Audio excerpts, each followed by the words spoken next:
Good evening, members, officers, ladies and gentlemen. Welcome to this Development Committee meeting on the 26th of June 2026. Can I draw everyone's attention to page 3 within the agenda, which sets out details regarding fire safety instructions and the webcasting arrangements. For the benefit of those watching from home and those in the public gallery, members of the committee are actually, we've only got members in the front row now, so I'll omit that section. Thank you. Sorry about that. Item 1: apologies for absence, substitute members and non-members of committee in attendance. We've received apologies from Councillor Constable, who is being substituted by Phil Shaw. Councillor Linden is being substituted by Councillor Lambourne. Councillor Page is not attending. Councillor Wilson is being substituted by Councillor Hoy. And we have non-member attending, Councillor Wootton. Sorry, Chairman, I think because there are two Councillor Wilsons on the paper, can you identify which Wilson? We know. S. Wilson, Stuart Wilson. Sorry. Thank you for pointing that out. Item 2, minutes of the meeting held on the 27th of February 2025. Are the minutes agreed? Agreed. Yep, thank you. Item 3, receive declarations of interest. Do I have any declarations of interest? Councillor Shaw. Non-pecuniary, Essex County Council, Deputy Cabinet Member for Highways, Sustainable Travel. Thank you. And yeah, sorry. Yes, Councillor, go on. He's forgotten me already. Oh, I have, yeah. Good start, isn't it? Non-pecuniary interest as a member of Essex County Council. Lovely. Thank you. Apologies, Councillor Steptoe.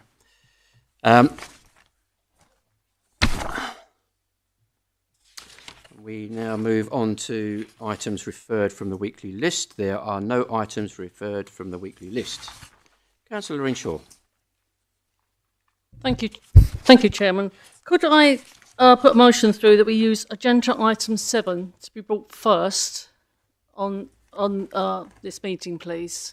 I think that's sensible. Can I have a seconder? Happy to second that, Chair. Okay, Councillor Steptoe. All those in favour? Against?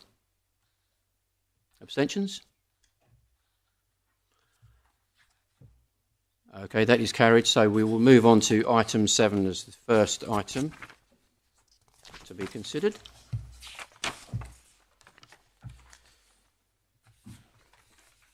That is application 24/00251/full 5 Pulstead Close, Rayleigh, Essex. Katie Rogers will present the report. Thank you, Katie.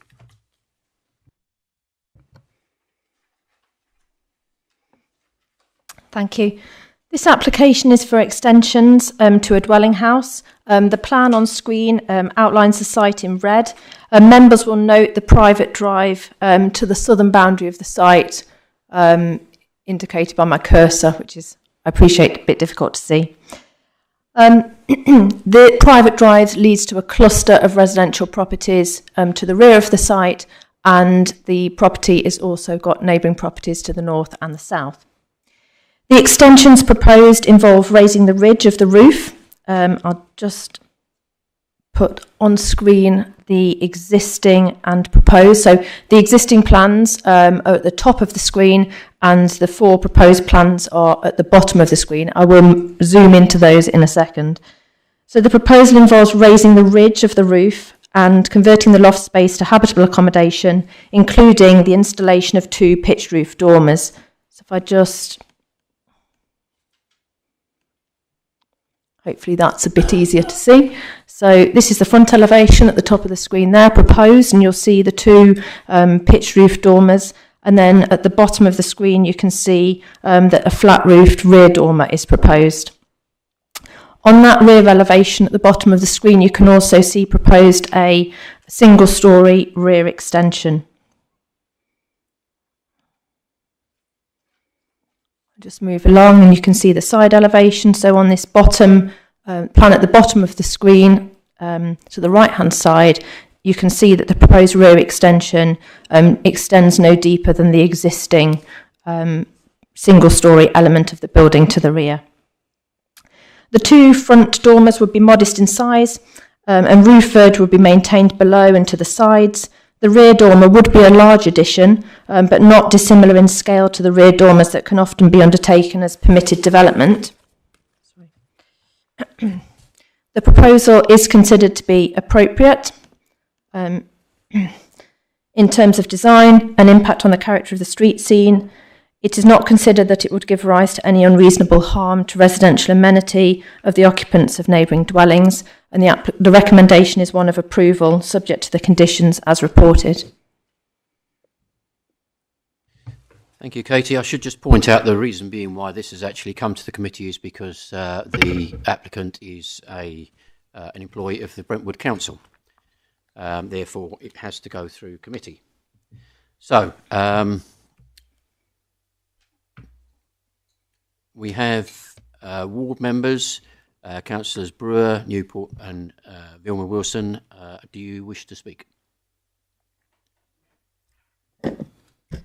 Thank you, Chair. As ward member, I'd just like to say that this is not the only property in the road that has been extended in a similar fashion, and actually I have no objection. Thank you.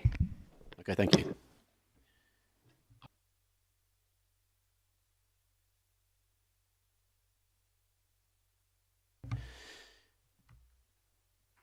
Okay, any visiting members wish to speak?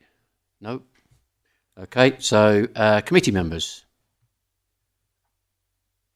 No? Okay, then we'll move straight to the vote.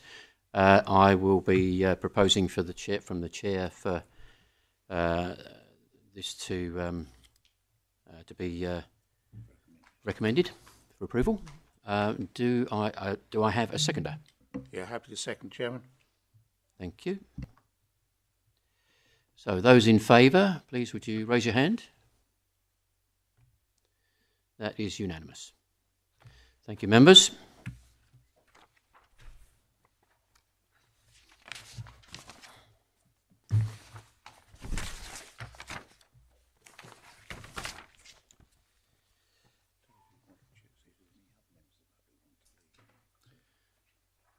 I'm just being reminded that if there are any other members of the public who were here just for that application, you might want to leave. I believe that the next couple of applications are going to be quite lengthy in the discussion.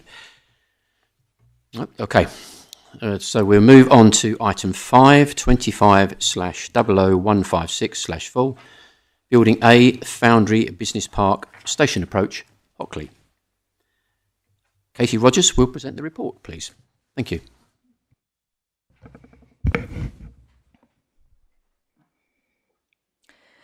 This application proposes the conversion of a building on Foundry Business Park to 14 flats. The site is located within Hockley Town Centre and is bordered by the railway line to the north. You can see there my cursor on that plan, maybe a cursor on the plan there. Beyond which are residential properties on Plumborough Avenue. To the east and southeast are existing purpose-built flats. And then the building to the south is subject of a planning application for conversion to 13 flats. That's this building here. I'll zoom in a little bit. So if you can see my cursor moving, so I'm on that building there. So this building is the subject of a planning application for conversion to 13 flats. There is a resolution to approve this application subject to a legal agreement. The building to the west, which is this building here, this part of the site, is the subject of the next planning application which will be presented to the committee this evening and proposes redevelopment for a mixed use. The existing building is rectangular in footprint with a central projection in this location here to the southern elevation. The building has a pitched roof which is hipped on both ends. About the building there is car parking and other hard surfacing. The car parking being in this position here, here, and to the west here. There are some existing trees planted in this area, the northeastern corner of the site. This photo shows the existing building with car parking to the front, either side of the entrance, which has bollards across it. The existing trees in the northeastern corner of the site can just be seen there. In this photo, the relationship of the existing building to others nearby can be seen. The building on the right-hand side, of this picture is the building that is subject to the committee's resolution to grant planning permission, subject to the legal agreement for conversion to 13 flats. The building in the distance in the centre of the image is one of the existing nearby residential flatted blocks. The footprint of the existing building will be extended to provide balconies to the western, eastern and southern elevations. So that's in this location here, if you can see the cursor moving just there. 2 points on the southern elevation and then 1 on the eastern elevation. The land within the site about the building would be re-landscaped and 1 disabled parking space would be provided to the western boundary. To the rear of this, an enclosed garden would be provided to serve the ground floor flat, which would be built to wheelchair accessibility standards.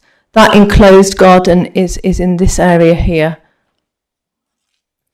A communal bin store would be provided within the building on the ground floor, which would be suitably sized with access provided to the left-hand side of the main entrance on the southern elevation. That's this point here. A pedestrian footway would be provided across the whole site frontage, shown by the double purple dashed lines on this plan. In front of this, there would be 2 loading and drop-off bays.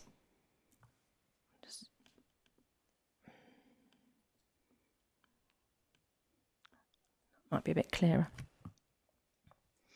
A gated entrance in this position over on the eastern boundary would serve the communal garden, which would provide space for seating as well as storage for cycles.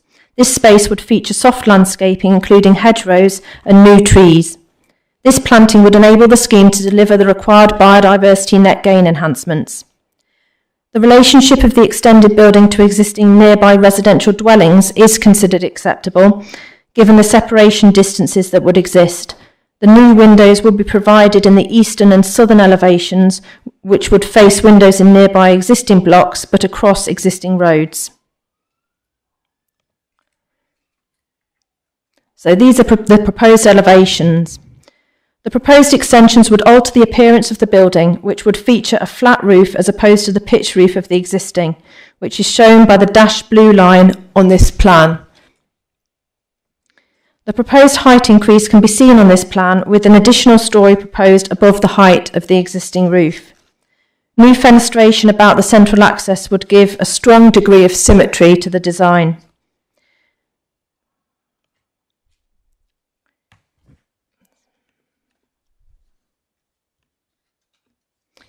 So the 3-dimensional image on this plan shows the projecting balcony extensions. External facing materials proposed for use include a light coloured brick to the ground, first and second floors, with the inset third floor finished in a darker cladding. Stone effect cladding in a lighter colour to the brick would be used to surround the ground floor entrance and balcony projections. The changes and contrast of materials would help to add visual interest to the building and break up the mass of the building visually. Doors and windows would have dark grey frames. The design and appearance of the extended building is considered to be of a high standard and of a scale which would be appropriate given the site's location within Hockley Town Centre. The Hockley Area Action Plan, which forms part of the adopted development plan, identifies the site as employment land. The proposal to redevelop the site for housing would result in the loss of employment land, and the consideration of this is set out in detail in the committee report. Members will note in the committee report that permitted development rights exist, which would allow for the conversion of this building to residential use. Confirmation that the conversion to 7 flats would be permitted and not require planning permission from the local authority was issued for this site in February 2024. At present, the council cannot demonstrate a 5-year housing land supply, and the fact that this proposal would contribute towards housing supply is also a material consideration. It is officers' view that the development of this site for residential development would secure well-designed, sustainable development in a location which would offer alternative sustainable travel options other than the car. Members will note from the proposed layout plan and the committee report that the proposal seeks to provide 1 disabled car parking space and 2 loading drop-off bays. I draw members' attention to paragraph 2.72 of the report, which should refer to the fact that the NPPF requirement is that local planning authorities should only apply maximum local parking standards where there are clear and compelling justifications that it is necessary to manage their local road network. In this case, the parking standard 2024, as referred to in the committee report, is a minimum standard, and it would apply. It is applicable to the consideration of this application. The parking standard is guidance intended to assist in the determination of appropriate levels of parking provision for new development. So the scheme would provide 1 disabled bay and 2 loading drop-off bays. The parking standard and policy T8 of the Council's core strategy both, however, allow for consideration of parking provision below the minimum standards, the latter stating that the Council will be prepared to relax minimum parking standards for residential development within town centre locations and sites in close proximity to any of the district's train stations. This site is within easy walking distance of facilities and amenities in Hockley Town Centre, is close to a bus route and within easy walking distance of the railway station. The development would deliver cycle parking racks for 26 standard cycles, which would exceed the minimum parking standard requirement. The proposed flats would all meet the nationally prescribed technical standard, which ensures that room sizes, storage and overall floor area meet the minimum standards. Each flat will be provided with appropriate amenity space. This is by way of balconies, terrace space, as well as the communal garden. The site is not at risk of flooding from rivers or the sea, and the Leeds Local Flood Authority are content that the scheme would deliver an appropriate surface water drainage strategy. Whilst policies within the Hockley Area Action Plan are supportive of using previously developed land in the area for the delivery of housing, the loss of employment land is a material consideration to be weighed in the determination of this application. However, as has been identified, the building could be converted to residential use using permitted development rights. This council cannot at present demonstrate a 5-year housing land supply, and this is one factor weighing in favour of approval. The site is considered a sustainable location for housing, and the scheme is considered to achieve good design.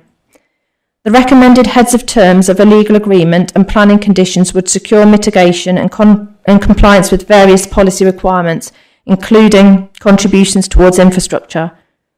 Whilst point 3 of the recommended heads of terms did not have a figure reported, I can advise members that this figure would be £5,664 plus VAT. Officers have weighed the impact and benefits of the proposed scheme in the planning balance, and the recommendation is one of approval, subject to the heads of terms of the legal agreement and planning conditions as set out in the report. Thank you, Katie. We have one public speaker on this item. I believe the public speaker who's supposed to be here hasn't arrived, am I right? Oh, you are. Sorry, I do apologise. Ms Hutchins, you're speaking in support of the application. Would you like to come to the microphone? You have 5 minutes to make your speech. I'll give you a minute warning when you come towards the end. Thank you. Good evening, Chair and members, and thank you for the opportunity to speak this evening.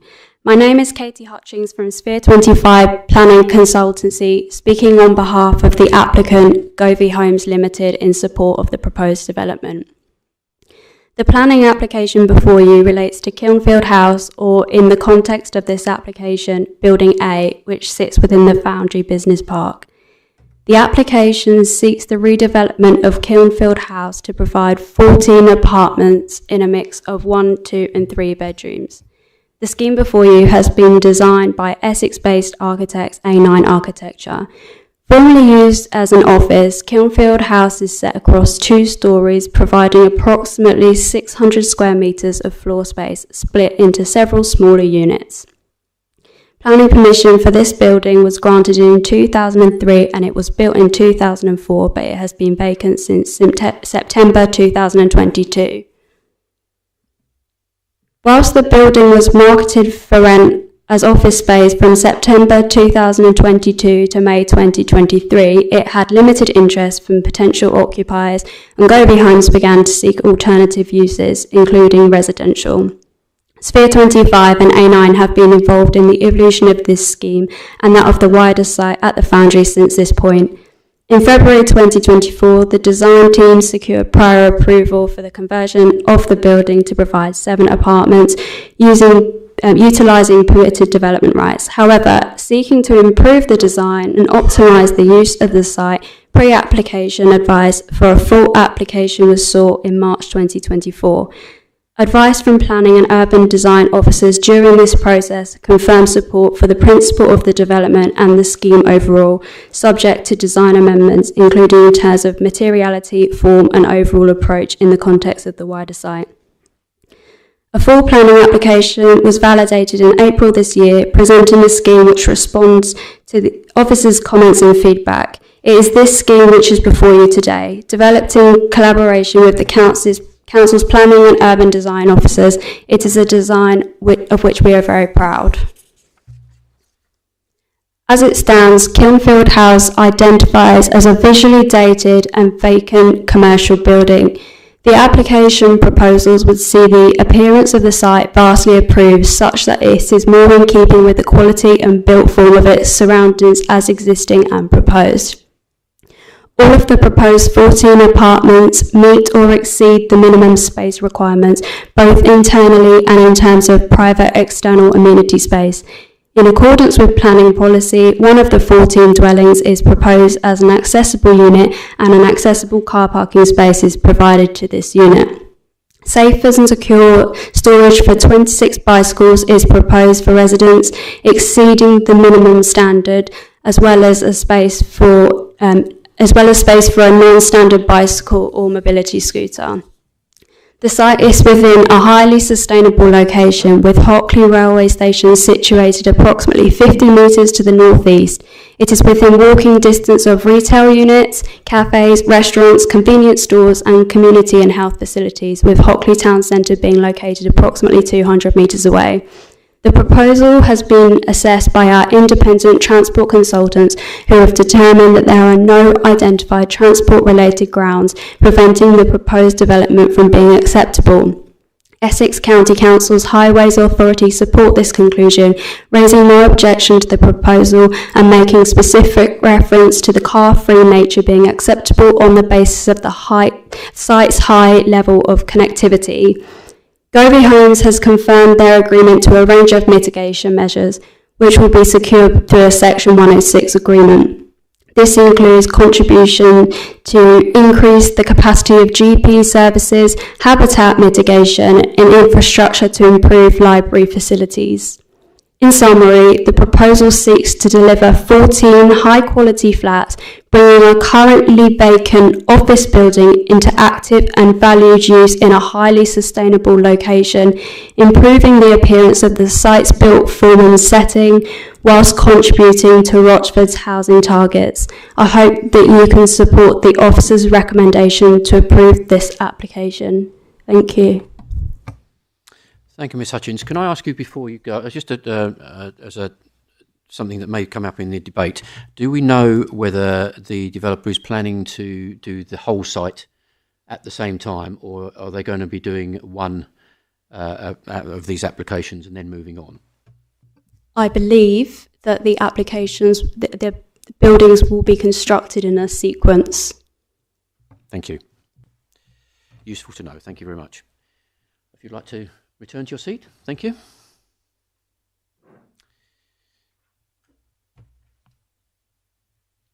Ward councillors, there's only one here and that's me. So I'll reserve my right to speak in the debate.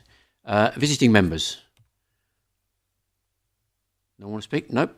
Okay, so open for debate. Councillor Reenshaw.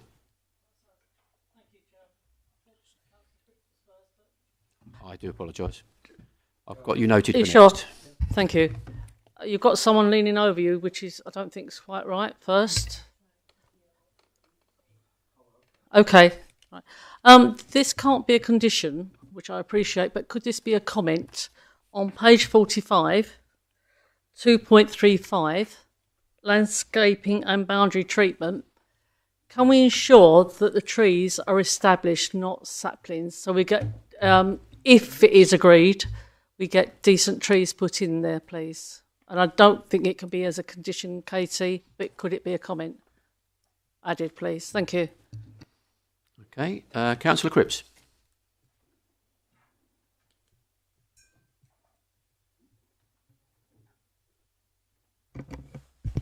Thank you, Chair. I've got 2 points on this. First one starts with an observation and ends up with a question.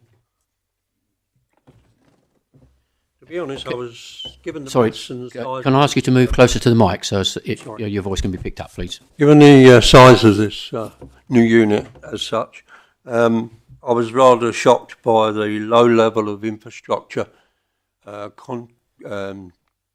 contributions. I've checked it with the officers who ensure me that the consultees use standard methods to calculate these amounts. But it does seem very light on contributions. In fact, there are three aspects: education, highways and public realm, which didn't make the cut. And I'm just making that point because I think we need to clarify the highways situation because of something else. And bear with me, I need to explain what I'm getting at here. I think there's an opportunity for a highway contribution based on the the transport assessment, which proposed a couple of ideas for improving the situation at the Spa Road junction with Station Approach. During their monitoring of the area, they noticed that there is already a problem with the entrance getting blocked by cars queuing across the T-junction. And there are two T-junctions. There's another one. It's almost like a staggered crossroads, really. There's one the other way as well. They suggested a couple of ideas on mitigation, which are very low-tech, low-cost. Basically, it's keep clear boxes, which preclude people from pulling right across and blocking the exit. And that then leaves people able to get out or get in and improve the situation. Now, bearing in mind the transport assessment was indicating something like a 40% increase in traffic, I think that should be taken quite seriously because it's easy to achieve and not very expensive to do. And my query really is that within the report, paragraphs 2.65 to 2.68, it mentions and talks about the transport assessment, but it doesn't reiterate the suggestion by the consultant that ECC should be consulted as to whether that idea or their ideas could be done. And if they did, I can see that as being a relatively easy and cheap contribution. And I think it's really important that you'll just bear with me a moment. The traffic assessment isn't based just on building A. It's based on all three buildings, plus the existing situation there with commuting and people who actually live, neighbours there. So it's quite significant that this relatively minor suggestion doesn't appear anywhere. I can't see anywhere where it says what the conclusion was about that, whether ECC were even asked about it. I don't know.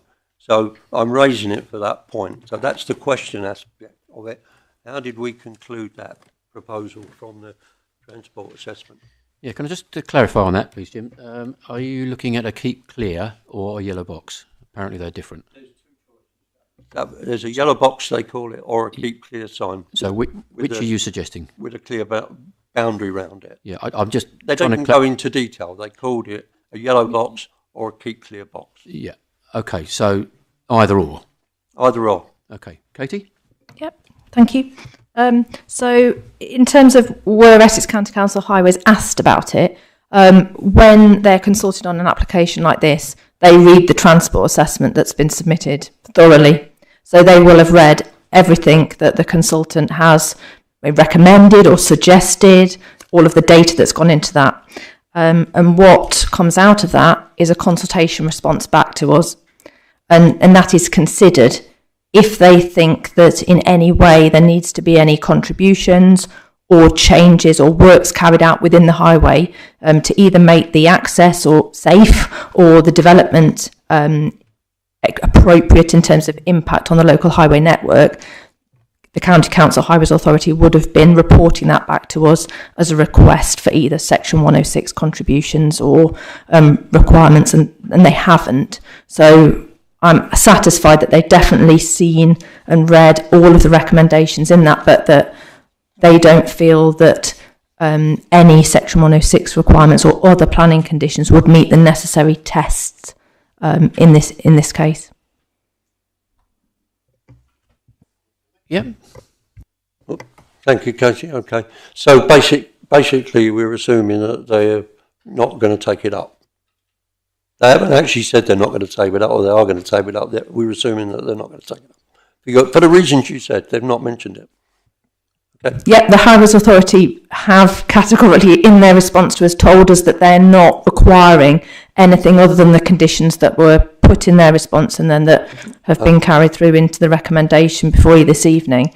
It doesn't mean that the County Council wouldn't look at improvements to the highway network that might be possible, but they've judged that it's not a requirement in relation to this planning application. Okay, well, I think the developer might have seen some benefit in doing that early because it will be his deliveries and his workforce who will be queuing in the Spa Road. So it says it's a disappointment, really.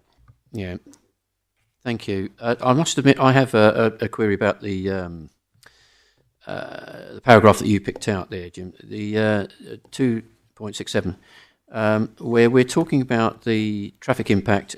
I'm reading here what comes here. The traffic impact of the proposed development should be significantly suggest less than is accounted for in the Picardy modelling. What are we relying on here?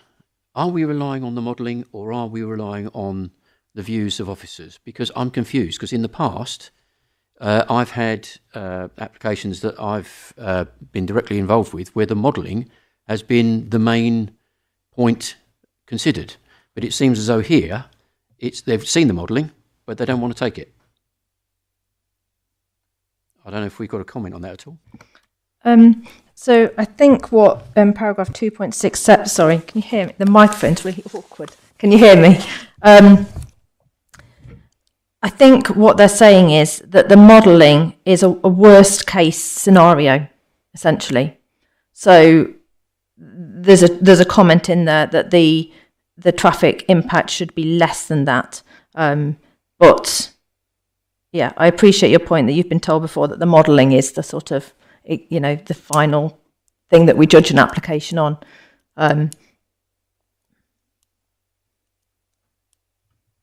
I think in terms of this application and traffic generation, what we go back to is the fact that this is 14 dwellings. So, and in terms of the car movements in relation to this particular application before you now, there is one disabled bay parking space proposed. And so if we're thinking about, is this application going to generate significantly more vehicle movements into and out of the site? I think we're saying it's not the existing use, and the Highways Authority is certainly of the view that this development's not going to generate an impact on the local highway network that would be severe and need other mitigation. Thank you. I think those who actually live there might take a little bit of issue with that, but that's another thing. Okay. Councillor Stanley. Oh, sorry, Councillor Cripps, do you want to come back in? Oh, second point. Okay. Councillor Cripps, sorry. Come back. Okay, this coincidence ties up with your earlier point, which asked a young lady about the nature of the the build. All I can see on this is a 3-year period where they could start this. There's no other information about how long it might take, and the lady mentioned the sequence. I think that's going to be automatic because the site is so crammed and it's only got one entrance. It has to be sequential because it couldn't all be done at once, in my view. But the point I wanted to make really is that whilst I understand the motive of these piecemeal applications for planning, it doesn't really fit the execution phase of the job, because it's going to have to be very heavily coordinated to get all three done in the right sequence, given the limited space, given the limited access. And why is that important to me? Is as a councillor, my environment is face to face with the public. And they ask me, what is it? Where is it? When's it going to start? How long is it going to take? And unfortunately, I also appreciate that planning doesn't see construction as a material matter to go beyond giving a 3-year span. But I think, given I understand long pre-app on this, I'm a bit surprised we don't know a generic approach that they're going to give to this, which is presumably why you asked the question. So all I can say on this, in terms of delivery, is it could start in the next 3 years. And it stops dead at that point. And I think for a complex project like this that's going to have to be coordinated, it needs a bit more effort than normal, in my view. On that point, I must admit that this is the reason being why I asked my question right at the start, because it is such a big construction. The amount of employees and trades that are going to be on that site is going to be huge at any one time. If all the sites were to be done at one time, which we're assured not, that's good. But certainly with the next application that we're coming to, we are going to end up having a terrible problem with parking around there. And what I was going to suggest was that we would like to actually ask the developer to look at the possibility of a park and ride for his trades. Because I think the problem that we've got is that you are going to get tradesmen's vans around there. We have got parking restrictions all around the site. We're going to get illegal parking all over the place. And so if we can have some kind of mitigation for that, yeah, it's not easy, but if you could have your guys bring their gear to site, offload it, take it to a parking place and have a minivan available to bring them backwards and forwards, I think that would actually go some way to alleviating what we consider to be a problem that is going to come. That I think I see that was the reason for me asking the question, and I think it is a legitimate concern for residents in the area. Councillor Stanley. Thank you, Chair. Couple of things have arisen. What parking facilities are there for the trades, which you've just mentioned? I don't see them as getting on a bus with their tools and what have you, trowels and goodness knows what else. So I don't see that happening. I really do not. As you very well know, a tradesman carries many tools, many tools, and you can't get them on a bus or anything else. If I could just interrupt there. It'll be coming with his vehicle. Yeah, sorry, Councillor Stanley, if I can just actually clarify what I was suggesting was that the tradesmen bring their vans to site, offload, then no, they don't do. Place. The tradesmen don't do offloading of their tools. They take them home every night. They're not insured. Yeah, and then they come back at the end of the day to load up. I mean, it's a suggestion. You can suggest it. Anyway, apart from that, we have page 7 on the addendum, which says Anglian Water object to this application as their incomplete surface water hierarchy evidence. There is no on-site infiltration testing in accordance with the Breed Digest 365. There is no proof of existing connections in the form of CCTV survey. This is not proven betterment under the latter. And also on page 56, 2.79, 2.8, and 2.81 of the foul water and flooding, what arrangements have been made to the surface water flooding is my first question, and how is that going to be measured? And my second question is there a affordable housing on this site for a resident of affordable housing, which there should be. I do believe there should be that sort of thing. And as for parking, perhaps you could indicate where the 14 parking spaces are, please. Thank you. Thank you, Councillor Stanley. I believe the answers are actually in the report, but Katie, if you'd like to respond on that. Yeah. So yes, there is an Anglian Water objection, and I've spoken to them this week. What transpires is they've got a different way of responding to consultations on planning applications now. So what you will see is a different response to the application that is yet to come tonight to this one that we're looking at now from Anglian Water, because the Anglian Water consultation response on this application, Building A, is more recent. So this is based on their new way of looking at things, if you like. But I went through with them what their objections, the three elements of their objection, if you like. So the fact that infiltration testing hasn't been done at the site. That's, from my impression, is a standard requirement. So if that hasn't been done, it fails their tick box, if you like, test for that must be done. But in the submitted surface water drainage strategy and flood risk assessment, the applicant is clear that the geology in this local area, being London clay, is not appropriate for infiltration drainage. And the LLFA, so the Lead Local Flood Authority at the County Council, who have looked at the surface water drainage strategy, would often pick that up too if infiltration testing hadn't been done and they thought it was necessary, and they haven't raised any concern in respect of that.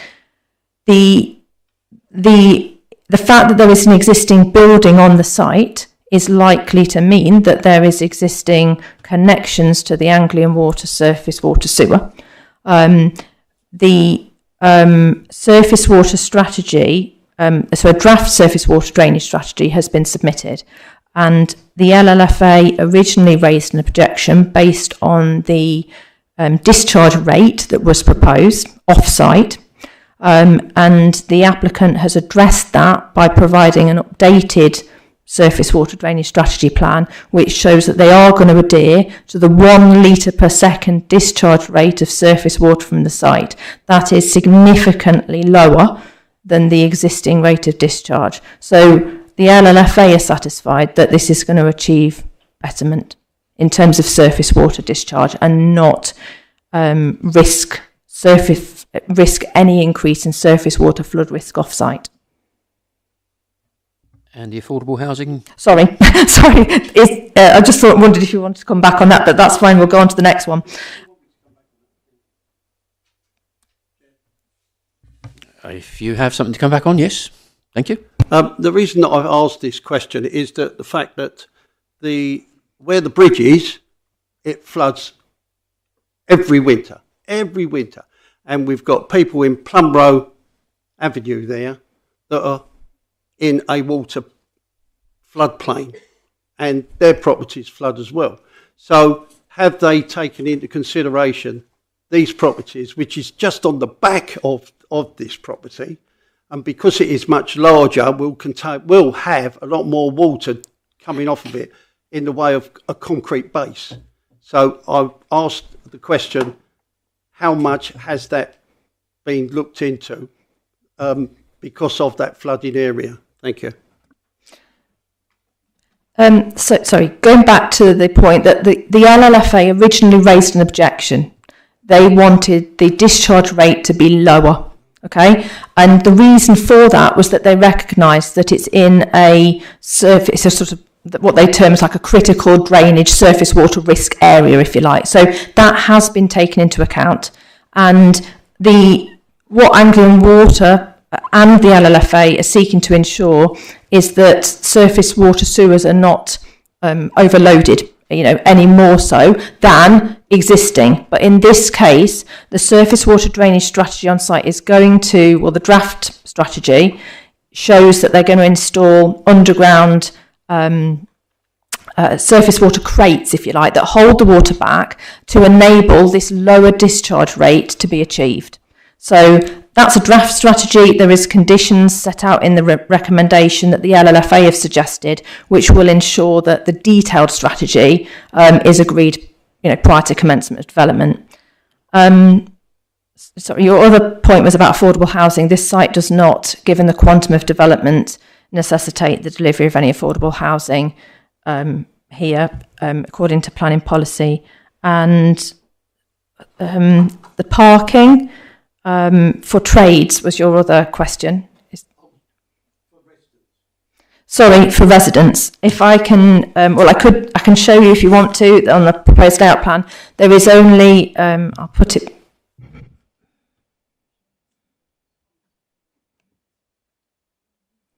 Can you? So yeah, you can see that. I'll zoom in a little bit.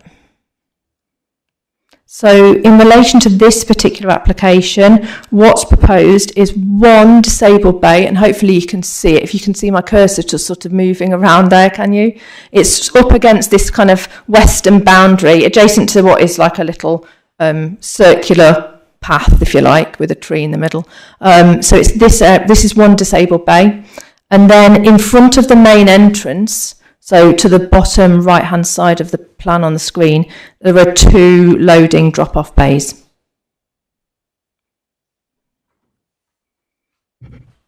Councillor Stanley, you want to come back? Yes, please. Thank you. Isn't this discriminating against those people that want to drive if they take those properties on, where we are asking them to disregard the car and get a bike? I think we need to, personally, you're discriminating against the people that want to drive or use a car to get backwards and forwards. And as you've already said, the parking around there is absolutely ridiculous. Thank you. Katie. It might be an attractive proposition to some people, and it will not be an attractive proposition to others. But any future occupant of this building, be they buying one of the flats or renting one of the flats, will be clearly aware that there is not the ability, save for the disabled ground floor accessibility property, will not be any parking available on site. So that will have to factor into whether they think that this particular location is going to be suitable for them.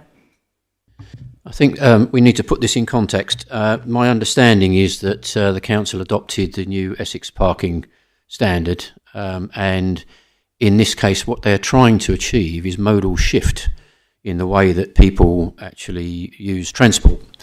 Now, for whatever you think, unfortunately that's what we are now saddled with as policy. And I agree that this is going to be a problem, but it meets policy. So I believe Councillor Lorraine Shaw, you're next. Thank you, Chairman. I've just taken legal advice, and I've got non-pecuniary interest because I'm Chairman of the Essex Flood Board. Thank you. Thank you. No.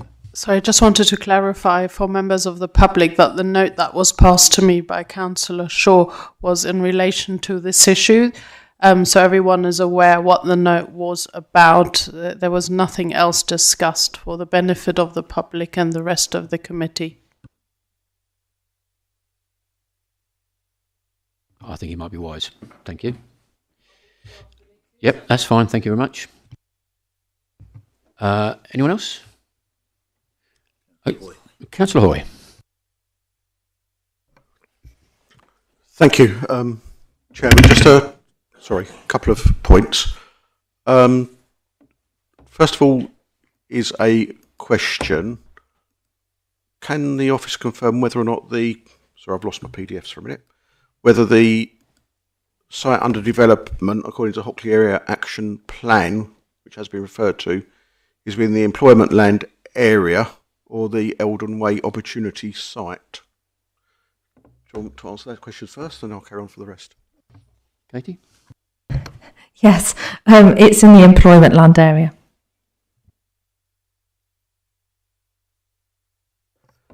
Councillor Lloyd? Thank you. So that I'm just raising that to say that although the Eldon Way opportunity site, which is where housing could be expected, does move into the Foundry site, the area where this is being developed is actually within the employment land site, not within the housing area site. So I've got concerns because of that. Just concerns, that's what I'm saying. There could still be good reasons to build there, and it can override the MPF, we know that. I'll move on. I'll just mention parking very briefly. I think we've gone over parking quite a lot. I do know I've read the new parking standards. It came out last year. I don't believe it. You could use it to say no parking, but I think you could also use it to say there should be some parking. So I'm a little bit nervous about the parking that is being required on that site with the loading bay and the disabled site. Finally, I just want to move on to affordable housing. I want to understand what Katie said a bit more, because I know it was raised by Councillor Stanley as well. If I just say what I think we're doing, just to get this confirmed, on page 46, just confirm I've got the right numbers, page 46, paragraphs 2.36, 2.37, affordable housing and housing mix, we're saying that because the site, paragraph 2.37 says, 2.36 is saying because the application is for 14 units on a site, it doesn't trigger any affordable housing requirement. Further on, which is where I think we are, and I want confirmation of this, is that because there are 3 sites being developed, they're aggregated, and there actually should be a total of 18 units on the aggregate number of sites, affordable housing, which we are then saying are not affordable, and it's being commuted to £98,000. Can I just ask if I've interpreted that correctly?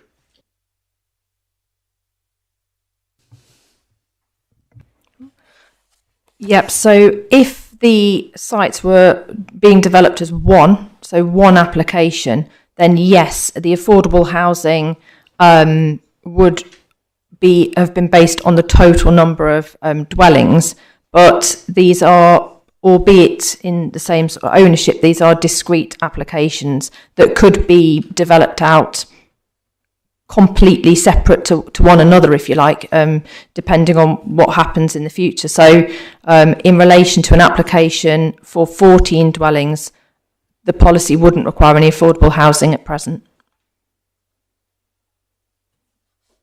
So that's just there for mathematical purposes, you're saying, we're not aggregating them.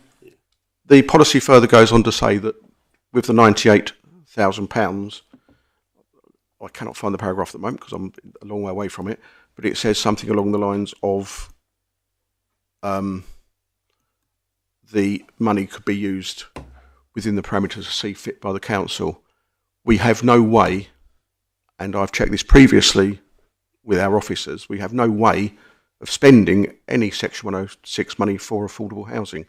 We don't have the ability to do so. So this is money that we can't spend at this instance. Perhaps in 3 years' time we might, if we emerge into a new unitary where they've got social housing, because we don't have any social housing, we've got no method of spending it. So I'm just wondering what's the point of having £98,000 when we can't use it. I think this council urgently needs to develop a policy on that, and I think the chairman of this committee should also look at that. That's the point I'm trying to make. Thank you. Yeah, I do agree with you there, Councillor Hoy. I think that is a wider issue than this committee, so I think we need to take that up maybe outside of this committee. Any other members wishing to speak? Yeah, sorry, I just wanted to finish with one more point, Chairman. Yep, very briefly. certainly. I will point out that our Rochester District Council did object on the grounds of no affordable housing as well. I'm not sure how defendable that is, unfortunately, but it's certainly worth having a discussion on it if members wish. I've got a couple of things that I want to bring up, if you don't mind. When we're looking at, as you mentioned, 106 monies, one of the things that I find really frustrating when we get a planning application come in, it isn't the fault of the applicant, but when we, let's say, for instance, in 2.3, we get a list of those who are going to have to benefit from the S106 agreements. I personally, I'd like to see that these S106 agreements are clarified at this stage going forward, because I'm aware that there are a number of sites where we have given approval, S106 monies have come forward, and whatever they are allocated for has not happened. And so it would be very useful in future if we can take that a little bit further in our discussions with the various recipients of S106 monies, to determine exactly what the S106 monies are going to be used for, so as we can keep our finger on the pulse on that. That's one thing. Second thing was 2.14. The plan is, with the building, should we approve, that the bricks on the existing lower floor will be tinted to match the bricks above. Now, the problem I have with that is that if you interfere with the natural colour of the materials in building, generally speaking, it doesn't last.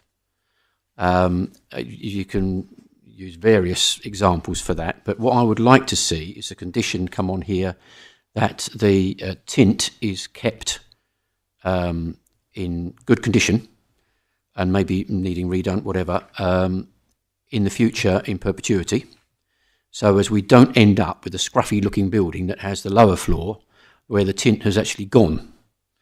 So I'd like to propose that we add that as a condition. And I'd like to ask our legal people on this one, actually, which is the best way to actually deal with this, as S106 or as a condition.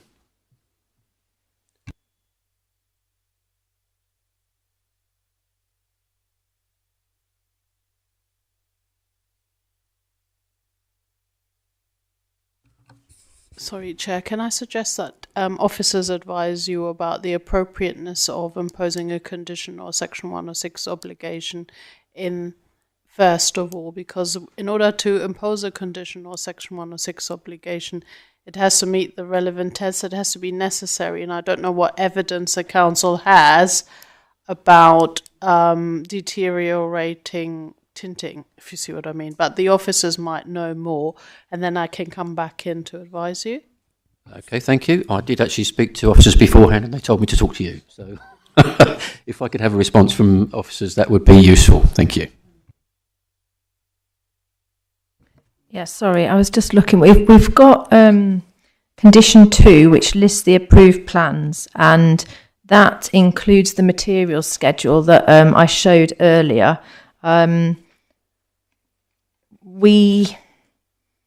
If there is a concern that, in terms of the appearance of the building, tinting of the existing bricks wouldn't last and then would create a building that would look somewhat unsightly in the long term because of the contrast with the kind of brick slips that are going to be applied to the, and bricks which are going to be used to the upper stories, we could impose a condition that seeks to agree, I suppose, an alternative to the tinting for the ground floor to avoid the need for management long term. I think if it's management, then it obviously would go to the management company of the building. But I'm not happy with a finish just being tinted, because I have a very good expectation of that actually failing over the years.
For those watching, we are just waiting for a response from officers.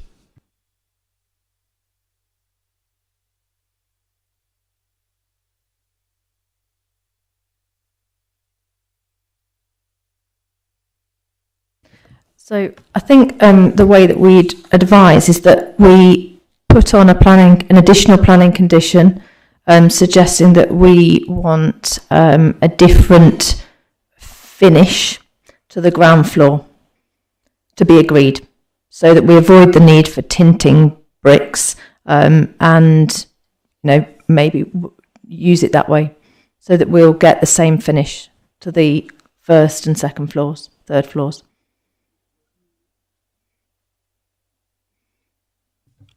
Can I ask for you to suggest a condition that you think would be acceptable?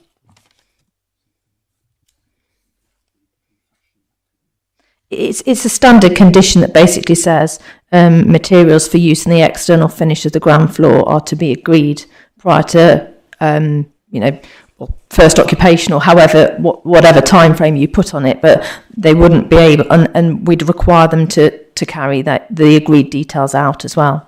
And the reason for the condition can point to the concern about the tinting the finish not lasting and causing the building to have an unattractive appearance in the street. Okay, thank you. So that will be added to the conditions that we'll be considering. Any other members wish to speak? No? Okay. I would say before we actually move to the motion that I'm not a great fan of the proposal that's been put forward here, but we have to look at this from the point of view of planning law and planning policy. And to that end, I am going to move from the chair approval for this application. It's proposed that the committee resolves that planning permission be approved subject to the applicants entering into a legal agreement under the section 106 of the Act to provide the following heads of terms. Number 1, NHS, financial contribution of $7,000 to mitigate impact from the development in order to increase capacity for the benefit of patients of the primary care network operating in the area. Number 2, RAMS, financial contribution of £2,372.30 in mitigation as the proposal is considered to have a significant effect upon the interest features of the designated coastal sites through internal recreational pressure when considered either alone or in combination. Number 3, financial contribution payable to Rochford District Council for monitoring of on-site habitat created to satisfy the mandatory biodiversity net gain condition. I believe officers said that was £5,463. Sorry, it was £5,664 plus VAT. Sorry, £5,664. Thank you. And number 4, financial contribution to mitigate impact on local library services of £1,089.20 payable to Essex County Council. 5, £700 monitoring fee for the S106 agreement payable to Essex County Council. 6, £500 plus VAT per item index linked monitoring fee for the S106 agreement payable to Rochford District Council. And I believe we then have 7, which is, are we looking at that as a condition? Yes, we'll put some wording together to agree alternative. Okay, so that will be subject to the conditions on pages 22 to 31 of the report and as discussed. Okay, so I'm moving from the chair. Do I have a seconder? Sorry. So it's what you've just said on number 3. There isn't an amount on there. So we have got it now, but for the minutes, can it be amended to show that, please, so it is recorded somewhere? Thank you. Sorry, Chair, to interrupt you. That's fine. Thank you. Councillor Hoy. Sorry for clarity, and I only noticed it when you read them out, so thank you for reading them out. Item 5 is a £700 monitoring fee for a Section 106 agreement payable to Essex County Council. Item 6 is a £500 fee plus VAT item, monitoring fee for section 106. Can we confirm that Essex County Council is definitely not plus VAT? Are we going to lose out because we might not be asking for enough money? I'm not sure of that. Is there anyone £700 here who plus knows? any applicable taxes? Caroline, would you know that? Can I suggest that we note that as something that's got to be clarified? Yeah. So it's either £700 or £700 plus VAT. That has got to be clarified. Okay. We can just have that in the minutes. That would be very helpful. So I'm proposing from the chair. Do I have a seconder? Councillor Reenshaw. Those in favour, please.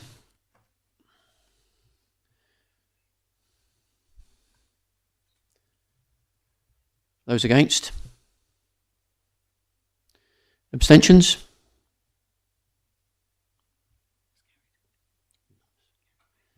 Okay, well, we have 8 for, none against, and 3 abstentions. That application is approved.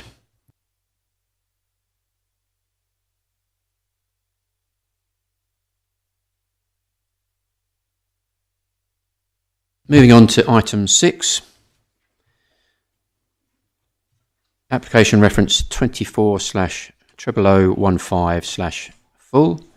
Building C, Foundry Business Park. Station Approach, Hockley. Arwell Evans will present the report. Over to you, Arwell.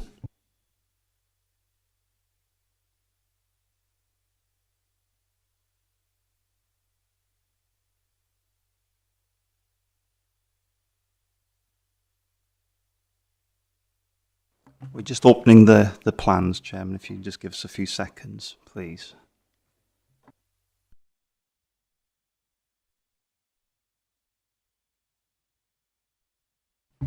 Thank you. So this application relates to the redevelopment of the site comprising demolition of an existing building and provision of commercial floor space Class E and new apartments Class C3 and associated communal and amenity spaces and all associated ancillary works. The site, as you see there, you can see that the existing site lies south of the railway line and is approached from Spa Road along Station Approach. Within that red-lined area, you can see the access at the mini roundabout. Building A is to the north of the access. Building B is slightly to the south-west. The site, as you see in red there before you, is approximately 0.48 hectares, which equates to 4,800 square metres. The key components of the scheme and the proposals. This application proposes the redevelopment of the existing site comprising the demolition and the mixed-use scheme providing 1,907 square metres of commercial floor space. This commercial floor space is going to be provided at the ground floor level and within a mezzanine level within the ground floor. The new apartments will be set above that ground floor area. So there is reference within the paperwork from the applicant and within the report to a 6-storey building. I just wish to make it clear that the building comprises 6 stories. However, the lower ground floor level, in where there's parking and servicing, is below finished street level. So what you will see above, and we'll look at some images shortly, what you'll see above the finished street level is 5 stories, and it starts with the ground floor commercial space amounting to just short of 2,000 square metres. And then you've got in layers, 1st, 2nd, 3rd, 4th and 5th floor, you've got the residential aspect, which is the 50 flats. The development does comprise 12 times 1-bedroom apartments, 17 times 2-bedroom apartments, 15 2-bedroom apartments, which are 4-person in size, and there are 6 times 3-bedroom 5-person apartments, comprising a total of 50 apartments. If we can go on to slide 2, please, the existing site plan. There we go. So again, that's just a rectangular building there. So as reported in the officer's report, the current site comprises an assemblage of buildings used for a number of business uses, including an element of B2. So it's quite a large rectangular sort of mass of buildings served by parking to the frontage on its approach from the east. If we can go on to slide 3, the Google Earth image, please. So what you see there is the mini roundabout at the entrance from, this is coming up station approach. You've got building A to the right-hand side where that cursor is. You've got building B to the other side. And I just want to point out this, useful at this point in time, just to point out the orientation of these buildings, because within the report, obviously, it considers the issues of any overbearing impacts. And when we look at the proposed scheme, that the orientation of this building will take the orientation of the existing one in terms of its relative position and its outlook, at least in terms of how it's orientated and squared up within that site. If we move on to the existing site plan, Right, so basically, if we can, what we'll see there is this just a general plan, really. So what we've got, members, is that we've got a one-way circulatory road that comes in from the mini roundabout. That road is 6 metres wide, and as you go from right to left of that road, basically it leads to an underground parking area to the bottom left-hand corner. So we'll have a look at that in greater detail shortly. And what you'll see effectively is the footprint of the building is much larger than that sort of footprint shown there, because the purple area constitutes, if you like, the underground parking, and the building it essentially sits on top of that purple area, and also the area shown in the black lines there as well. So what we've got is we've got a circulatory route. It's a one-way system. Cars will come in, for the residential aspect and also for the commercial aspect. Cars will come in via station approach, come around the frontage of the site. Those cars parking within the underground parking to a ratio of 1 parking space per flat will park within the underground storey area. To the frontage, where that area is highlighted in grey, if you can just show the cursor at the frontage, you've got 9 parking spaces to the front at these.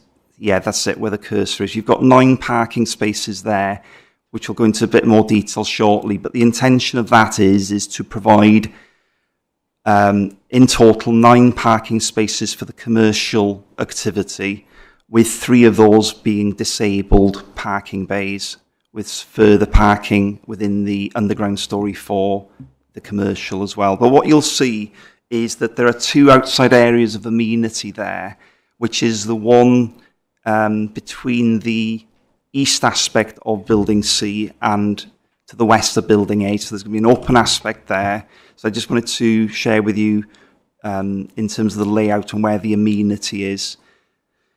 And then there's another amenity area to the south, to the southeast aspect, that little crescent area where it says public green space. There's an area there. And we'll have a look at some visuals shortly. So if we move on to slide 5, please. Proposed site layout plan. Is there another more detailed? Okay, that's fine. Thank you. And we'll stick on this for a minute, but if members can see that dotted red line that goes through the site, and there's an arrow there, it's quite important to point this out. There's circulation routes within the site. Sorry, Chairman. I can see a parallel dotted line. I don't know if it's red, black, blue, or anything. So if we can, from the bottom all the way right, is that the one we're talking about? I can see another one at the top. So again, I'm just reminding people I'm colourblind. Okay, sorry. So do members see if you can take your cursor to that line I was talking about? Yes, impossible to see the cursor. But if members can see where the planting is, the green area. So on the southern boundary of the site, there's an accessway that comes in, and it's a pedestrian access. And the idea is to create a walkway from Eldon Way through to the railway station. So the site is going to be used as a thoroughfare to increase footfall and to increase and to enable access from Eldon Way through the site and on towards the railway station. If we move on to slides 6 and 7, please. Right, okay, so these are the drawings submitted. So the first slide shows the north rear elevation. The top of the screen is the north rear elevation. And the east, so I think the long one is the north, if I can see. I can't see from here, but these are the north and east elevations.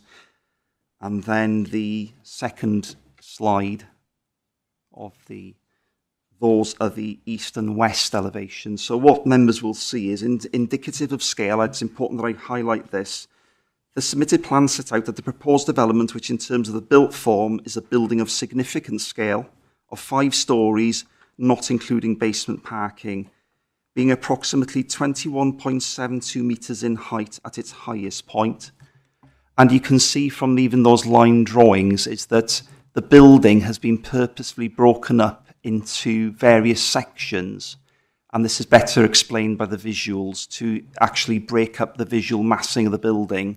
But the highest point of the building relative to the finished floor level of the street will be, according to my calculations of measuring the plans, will be 21.72 metres in height at its highest point, with varying roof heights across the building, varying from that height of 21.72 to 20.37, lowering to 19.05, and the lowest point of the building will be 15.75 in terms of the blocked areas. And I've commented on the varied roof lines.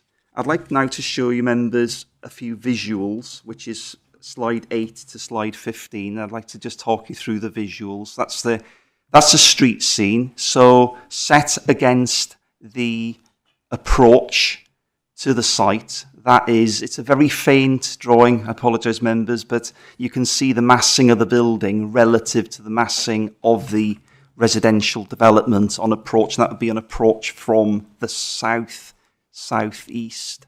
And then the second slide, well, if we can just go down, I think there's 2 slides on there. And then there's one showing it from the north across from the railway line, I believe. Yeah, so that one, the second slide there actually is showing the back of building A, So that would be the shot from, if you were looking through from Plumber Avenue, from the north, from across the railway line. So there is no getting away from it, that it's a building of significant scale. And if we can go on to the visuals, please, which are quite helpful, the actual visualizations. So, yeah, these are very helpful. So what I want to try and show you here, members, is that is a depiction of the development. So just to explain, on the bottom left-hand side of the picture, if you can take your cursor to this bottom end here, please. Yes, here. So where the cursor is now, if you can see it, members, that's where the entry point into the underground parking will be. So cars will come along, sweep along the frontage. You can see the commercial parking spaces to the front there, to the right here, and then cars will drop down into that, and it's like a gated sort of like a garage, like a commercial garage door sort of arrangement. Cars will drop in, and what this image is very helpful in showing is how the massing of the building is broken up. So that very stark image that you see from the north, which is at the back of the site, but then when you come around to the west of the site and the front, it's broken up into those various elements, and you can see at the frontage that the roof level and the parapet drops further. And I think what these images are helping in showing as well is the sort of the green roof and the sustainable sort of management of water flows from the roof as well. So if we can just move on through the images, and I think they're quite helpful. This one is on approach. This is an aerial view, and this is on the east elevation. So you can see This is now on the other side, and you can see an image of a visualization of a car that's on its way out of the commercial parking area and the residential, the basement, and you can see like the hard standing treatments, and you can see balconies to the east elevation. And what the images are representative of is these open terraced areas where there's communal terraced areas as well for residents. We can move on to the next, please. And this is a representation of the site. So that's building B to the left, of course. What we see is parts of building A as represented as it would be built out. So that's then again another visualization of the east element of building C. We can move on again, please. That's a very helpful image. So that gives members a fair idea of how it would appear and its feel. So I think what the landscaping elements of the scheme is trying to maximise, making it, trying to define placemaking by adopting approach to tree-lined streets, etc., and a lot of planting within the actual roof terracing itself. And on the grey areas on the very top of floor 5 is a green roof with some terracing, and also there's some solar panels installations placed on sort of at a 35-degree angle on stanchions on the top, which are those grey features. Can we just move on to the next, please? Again, that would be the feel and the sort of the effect that this development is seeking to achieve at street level, and that sort of visualization, people on their bikes, because those pedestrian crossing points are key really in enabling people to access the site from Eldon Way and to open that approach up to the railway station so they don't have to walk around. Just move on to the next, please. Again, so this is quite important. So this is on the southwest side of the building, and this is that public open space that was shown in one of the aerial shots before on the site layout plan. So this is the effect, at least, that this development is seeking to achieve. We move on to the next slide, please. We're almost done with the visuals. There we go. I'm going to go on to the parking arrangements now. So it's been mentioned before, but I'm going to read it out again, is that emphasise the new 24 parking standards and what its implications are to this development. It is a key material policy which aligns with the principles set out in the framework and the National Design Guide. The development is considered in conjunction with Part 1 of the Essex Parking Standards 2024, which aligns with the framework in terms of seeking to embed sustainable travel principles within development proposals, such that depending on the connectivity of the site, which is classified within the standards high, moderate to low, may justify reduction in overall parking provision. Planning guidance and adopted policy, including the 2024 parking standards, is clear that the reduction in reliance on the motor car and promoting active travel within well-connected locations is key to achieving sustainable development, whilst providing spaces to the maximum standards in favourable located locations defeats the objective of reducing this reliance and in achieving a low carbon development and economy. So I'll just talk through the plans. So if we could perhaps zoom in on the plans, please, Katie. Thank you. So this is a depiction now of the underground story, the lower ground floor. So in effect, what it shows a number of things. I'm going to go through them. Is within the lower ground floor basement, level parking, there'll be 50 car parking spaces, so one per unit. There's also potential for a stacker to be installed in this area, providing a further 21 car parking spaces, and that is depicted on the plan. The plan indicates that commercial parking spaces are to be provided in this basement area. There's only 4 commercial proposed in the basement on top of the 9 at street level. And there's capacity for another 4 cars in the basement area on a stacker system to serve the commercial.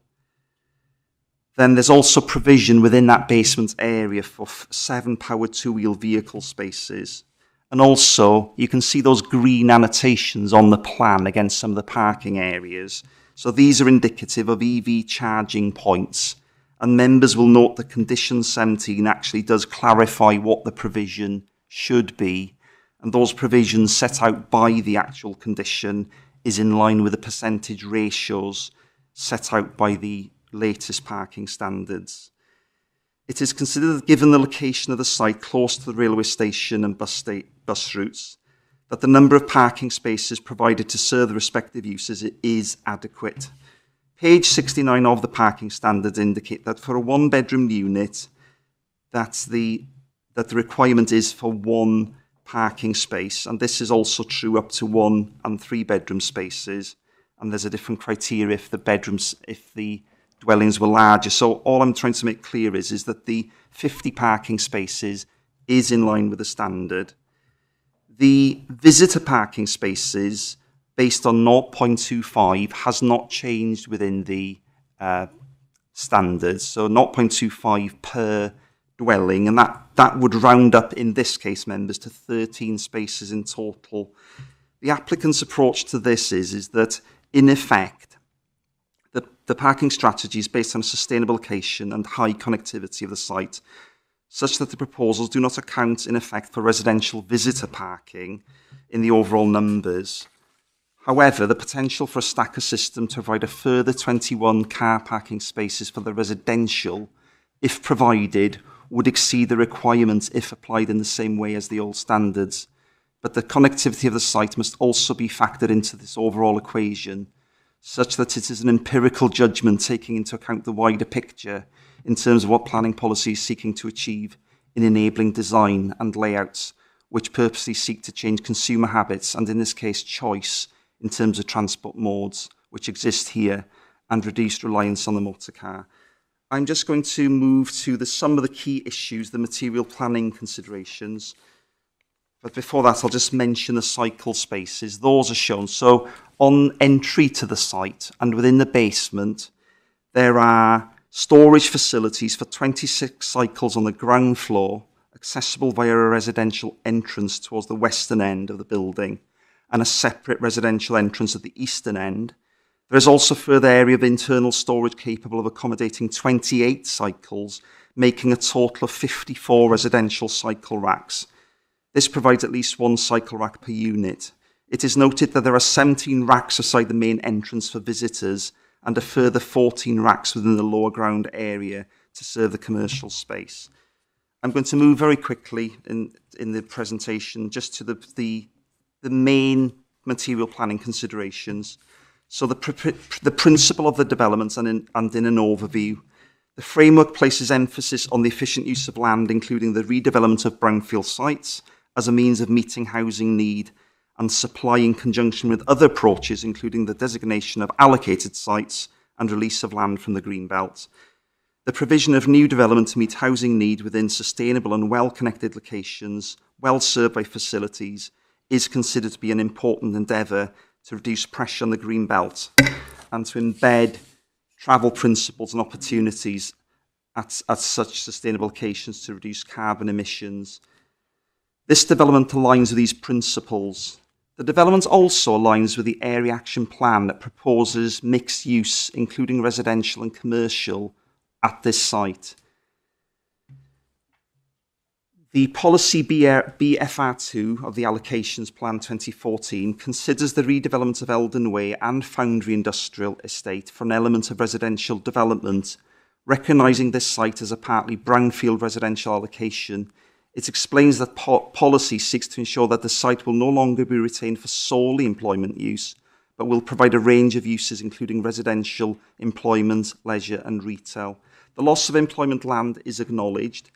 In considering this matter, the main concern is the displacement of the B2 uses.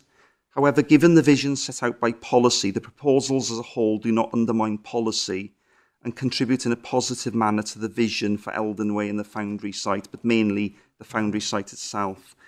The quantum of development, this scheme equates to 100 units plus per hectare.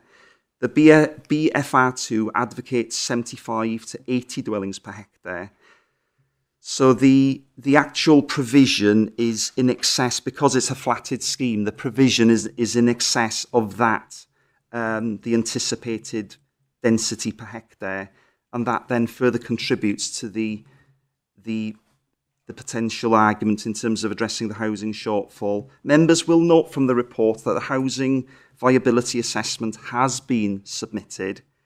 The council went out to an independent consultant, the District Valuation Service, to assess the developer's viability assessment. It concluded that given the development costs and developer profit at a reasonable sum of 8%, that the development could provide a financial sum in lieu of 99,817,000, just short of 100,000. And obviously I note the points raised by members in terms of the mechanisms that we have or do not have, and that would be subject to another conversation. But given what has come out from this viability assessment, that recommendation does form the heads of terms, but I do completely understand the points that have been previously made. Just very quickly, the design and layout, the framework advocates and infers that proposals should create high-quality places which function well at the same time as maintaining a strong sense of quality in place, and the report discusses this in quite some detail. The character and appearance, the existing site is naturally utilitarian in terms of appearance. The submitted plans set out the proposed development, which in terms of built form is a building of significant scale. The key question really for members and officers is whether the prominence of the building would harm arise from the development in this current application, and that is that the actual size and scale of the building isn't in itself definitive in actually defining what that harm is. One has to look at it in its wider context. And based on a very detailed analysis of that within the report, the conclusions arrived by officers is that there is no demonstrable harm other than it's recognised that it will be very visible within the townscape, but there is a qualitative analysis of the Hockley townscape. The site is defined as low townscapes quality, and that does have a bearing also. The highway impacts, these would need to be severe, obviously, to justify the finding of harm in the development, and the highway impacts are discussed. There is going to be a 40% increase in vehicular movement, as has been mentioned before this evening, from the development. In terms of the construction management stage, a construction management plan has been submitted, and this has been included at condition 9. And there is also a construction traffic management plan that has been advocated, and this is included as a condition 13. There are also contributions towards healthcare, libraries, bus infrastructure, RAMs, and a pedestrian footpath and SUDs, and these are all included in the heads of terms. The other issues are archaeology, land contamination, lighting, air quality, amenity space. I can confirm, members, that all of the internal floor space does meet with the technical housing standards in terms of minimum floor spaces for the size of the units proposed, minimum bedroom widths, and also in terms of our council's SPD policy on amenity space. The development, as you see from the images, it proposes balconies to serve some residential, quite a significant area of communal green space amounting to approximately 261 square metres. But actually, the amenity space to serve this flatted development is very generous, and it's way above the basic minimum requirements of SPD2. Just to conclude, therefore, I did want to mention London Southend Airport, and this is in point 2.193 of the report. So members will note in the recommendation the response that we see from London Southend Airport, and I think it'd be better that I just read this out. The London Southend Airport have advised that if the proposed development is taller than all surrounding existing structures, then an instrument flight procedure assessment will be required to be undertaken, funded by the developer. The position of the Airport Authority is that, unless it could be demonstrated that the impacts of the development, in particular its height, upon the operations of the airport is acceptable, it would have to object. The flight procedure assessment will need to take into account modelling based on scenarios which will take several months to undertake. The developer needs an indication at this time that notwithstanding the further work required in this regard and acceptability that other matters are acceptable, following legal advice, officers appreciate that this matter cannot be conditioned as part of a planning permission to require such details to be discharged at a later point, since that approach would not be the correct legal approach and would not meet the 6 key planning tests relating to the imposition of planning conditions. As a consequence, officers advise that although a resolution could be arrived at by members to grant planning permission at a future time, subject to this matter being proven to be addressed and acceptable, and notwithstanding all other considerations, the understanding of officers is that this matter would need to be brought back before members at a future date for a final decision before planning permission could be granted.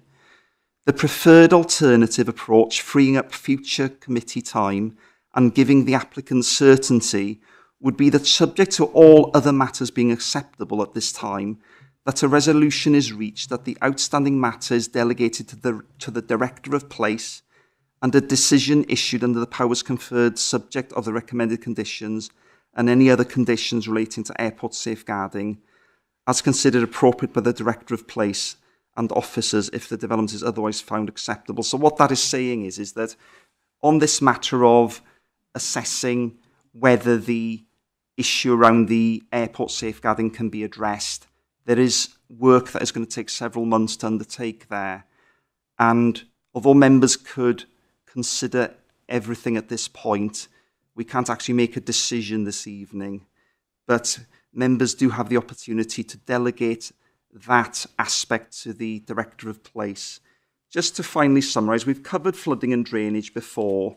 There are no objections from the lead local flood authority, and in this case there are no objections from Anglian Water either, and the proposals do propose a SUDS compliance scheme. Therefore, the recommendation is that, subject to the wording contained within the recommendation relating to conferring delegated powers to the Director of Place, including the heads of terms and conditions, that members resolve to grant planning permission, but subject to what I've just indicated previously. Thank you, Chairman. Thank you, Arwell, for your very comprehensive presentation. We have one public speaker on this item. Ms Hutchins, I know you're here. So if you could come and give your speech again, please, as before. You have 5 minutes.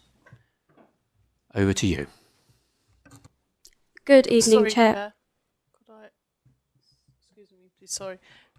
Just clarify whether the recommendation is that if consent isn't given or approval, then the matter will be reported back to committee, just for the record. My understanding is that we are considering delegated powers, therefore the decision of the Director of Place would be all it would be needing to go through. Is that correct? Just confirm that, please.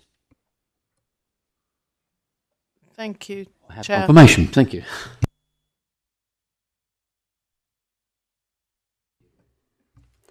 Good evening, Chair and members, and thank you for the opportunity to speak again this evening, this time in support of Building C at the Foundry.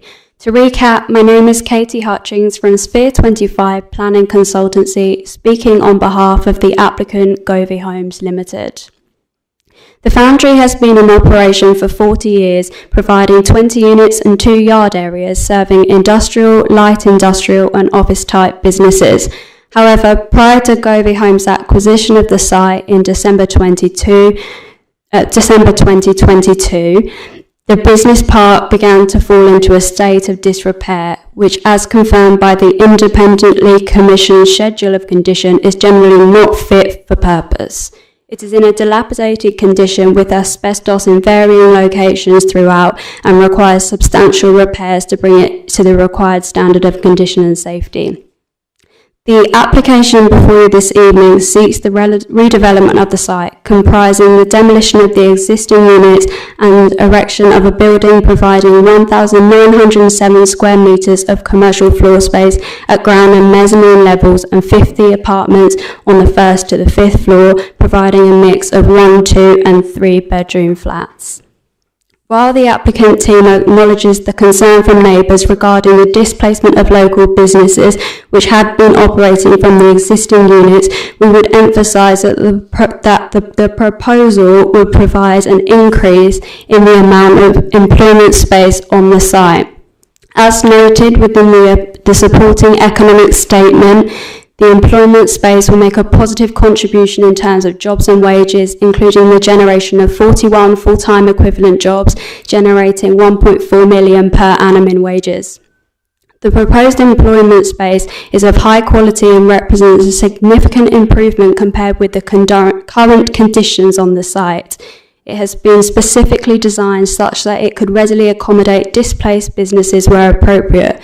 For example, the mezzanine level provides units which are flexible in size and shape, comparable to the size of the units at the existing site. Govey Homes have explored numerous options significantly beyond the statutory requirement to assist in relocating tenants, including securing planning permission to subdivide a larger unit in their ownership at Eldon Way Industrial Park, sharing resources with tenants about available units in the borough, and the offer of constructing alternative business premises in the curtilage of one tenant's residential property subject to planning permission. The rent charged to tenants has reflected the site's poor state of repair. As such, the rent is not at a level that is sufficient to viably reinvest and bring the Foundry Business Park to an acceptable standard in its current format.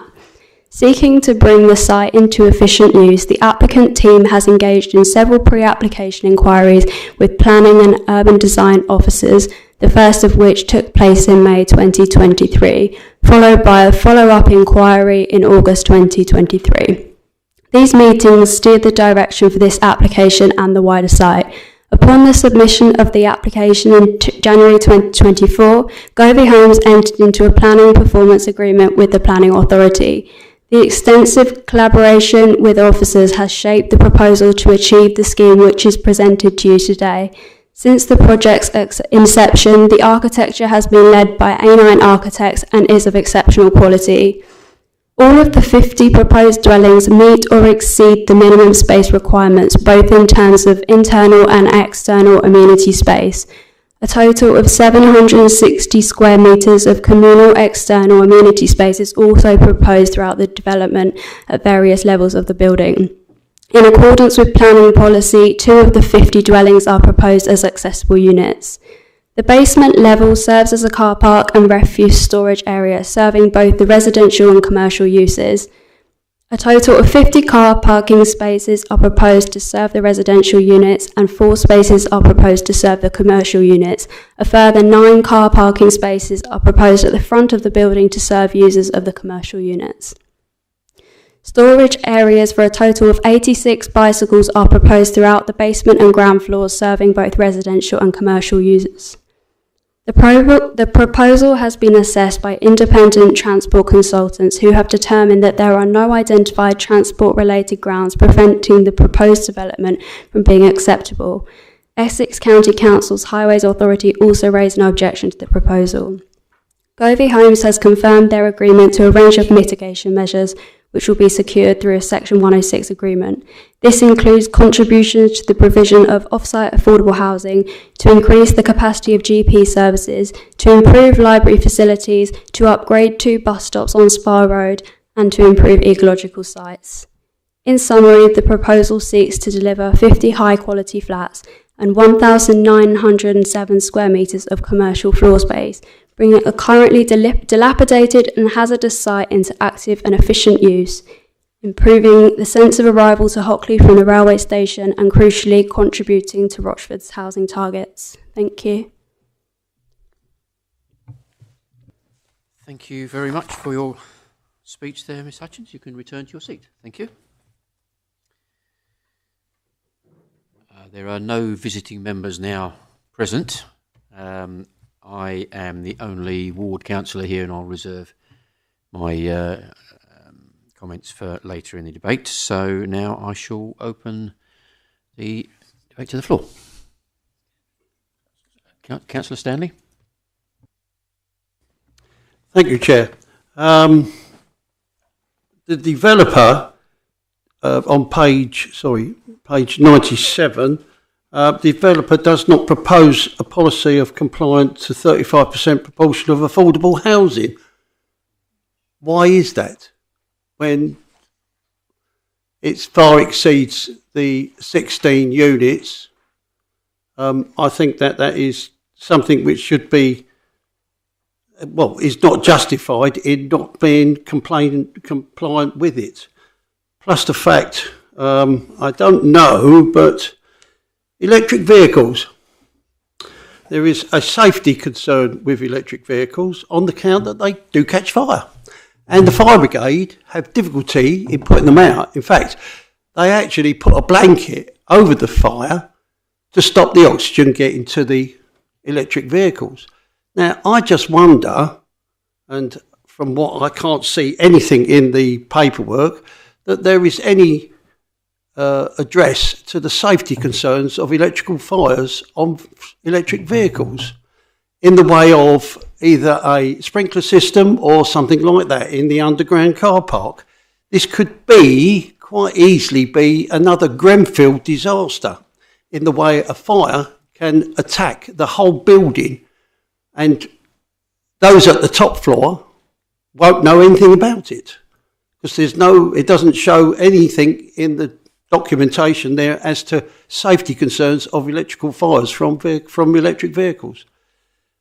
The other thing that really is a concern is the overlooking from the top floor to people the other side of the railway line and to other premises where they can look down into people's gardens. Privacy is a major thing there with the height of the building, and I do believe that is an overstatement of the size of the building in relation to privacy to other people. It doesn't give me any documentation here at all.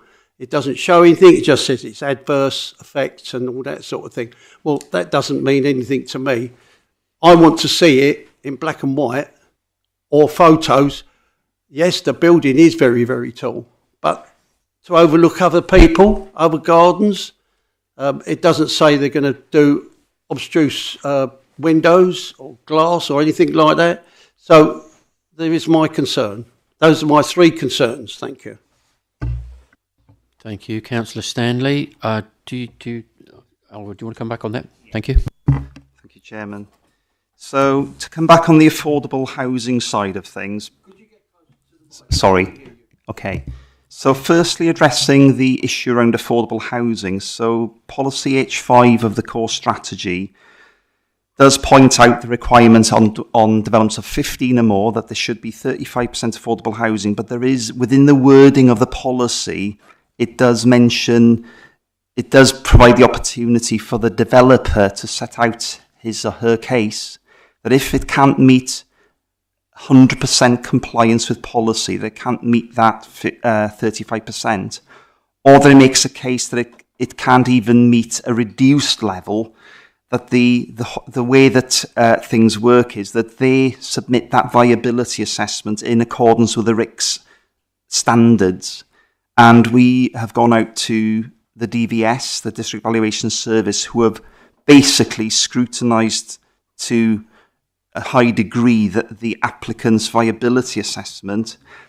They don't agree that it can't provide any affordable housing, but what it's saying is that on site it'd be difficult for the residual. So basically, what is left of this development after the development costs, taking into account the 8% developer profit, what is actually left within the metrics and the calculations made by the standard sort of methodology of working viability is what the DVS are telling us. There is that 99,000 that they could put towards it, whether that would equate to one dwelling on the site or half a dwelling. The problem is that amount probably isn't enough to even provide one dwelling. But so all I'm saying is that the policy does require that amount, but there's a caveat within the policy that says that where someone can't meet it, they must set out their case. And in this case, we've had 2 reports from the DVS scrutinising the applicant's case. and they say that what is the surplus amount that could be notionally provided towards a sum towards off-site affordable is that 99,817. Shall we answer the second question, or? Can I just come back on that, please? Certainly. Yeah. Thank you. I like all the wording, but that means absolutely nothing to our affordability for people to get on the ladder to buy or get into a premises. There is sufficient premises here to make that policy work. 35%. They got away with it on the 14 of the last application. They've got so many here now that our policy should be and categorically black and white, end of line, 35%. That is what we are aiming for. If you don't make enough money, that's not my problem. The problem is we want housing and we want affordable housing, and our policy should be made to do that. 99,000 is not even going to buy you one room with a roof on it. So 99,000 is totally wrong. Thank you. Come back on that, Chairman. Or? Yeah, certainly. Yes, so just to clarify, it isn't officers who've come up with this sum, it's the DVS themselves, based on, as I've said, they've looked at with development viability, obviously you've got ordinary abnormal costs, and then you've got abnormal costs. So I think the issue with this site is, because there is an element of contaminative uses on site because of the historic use. So there's conditions within the recommendation on contamination. So within the overall calculation and the consideration, what one has to consider, there's a cost to be borne by the developer in actually clearing the site. So, but just to make clear, the figures that's been expressed isn't a figure that we as officers have come up with. We've engaged with industry experts who deal with viability, and all they're saying to us is that I'm aware there's an issue with how would you use that 99,000, but what it's saying is it's not to do with what would constitute the best use of a site. They're looking at the viability, and it's a very cold assessment of saying, yes, we know there's an affordable housing policy, but written into the policy there is that caveat that the developer does have the opportunity to set out their case on viability. And as has happened many times within this council, we sought advice from the District Valuation Service.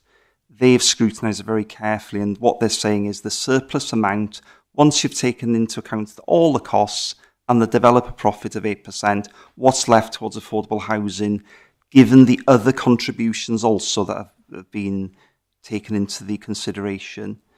Because I think if there were no other, just to set it in perspective, if there were no other contributions towards health, etc., then that would go towards the sum that would be available for affordable housing, if you like. But given the contributions and the slice of the cake that's left, that's what our experts in the DVS are telling us is available. So it's not we've come up with that.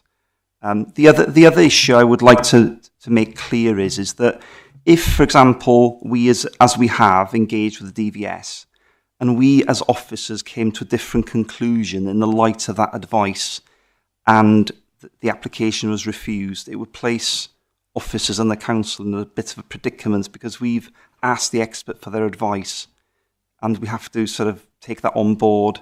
Shall I deal with the second question, Chairman? The issue around the EV charging point? The fire Yeah. in... So basically, the requirement for EV charging points, it is a planning matter, and it's actually set out in the National Design Guide. It's reflected in the 2024 parking standards as a means of supporting the infrastructure to move transport to the in terms of electrifying, etc. Now, I would say is that I'm listening and I hear what Councillor Stanley's saying, but I think that would be more of an issue under the building regs, because we do include the conditions on. It's right to do so, and there's been inspector decisions that say and tell us that the imposition of conditions relating to EV charging points is a planning function. We should be doing it. However, in terms of the fire elements and those risks, there is, I'm not sure which part of building regs, but building regs would also consider any issues associated in terms of sign-off with EV charging points and supporting infrastructure within that basement area. So my opinion and the legal opinion might be different, but I would say that it's not really a planning function to be considering the fire risks. It's more of a building regs issue, but legal might be able to clarify that. And was it the third point? Do you want me to address the third point, Chairman, about the overlooking? Yeah. So there is a section in the report, isn't there, about overlooking. Just bear with me. And it's if anybody can help me out here where it is. There's quite a big section on overlooking.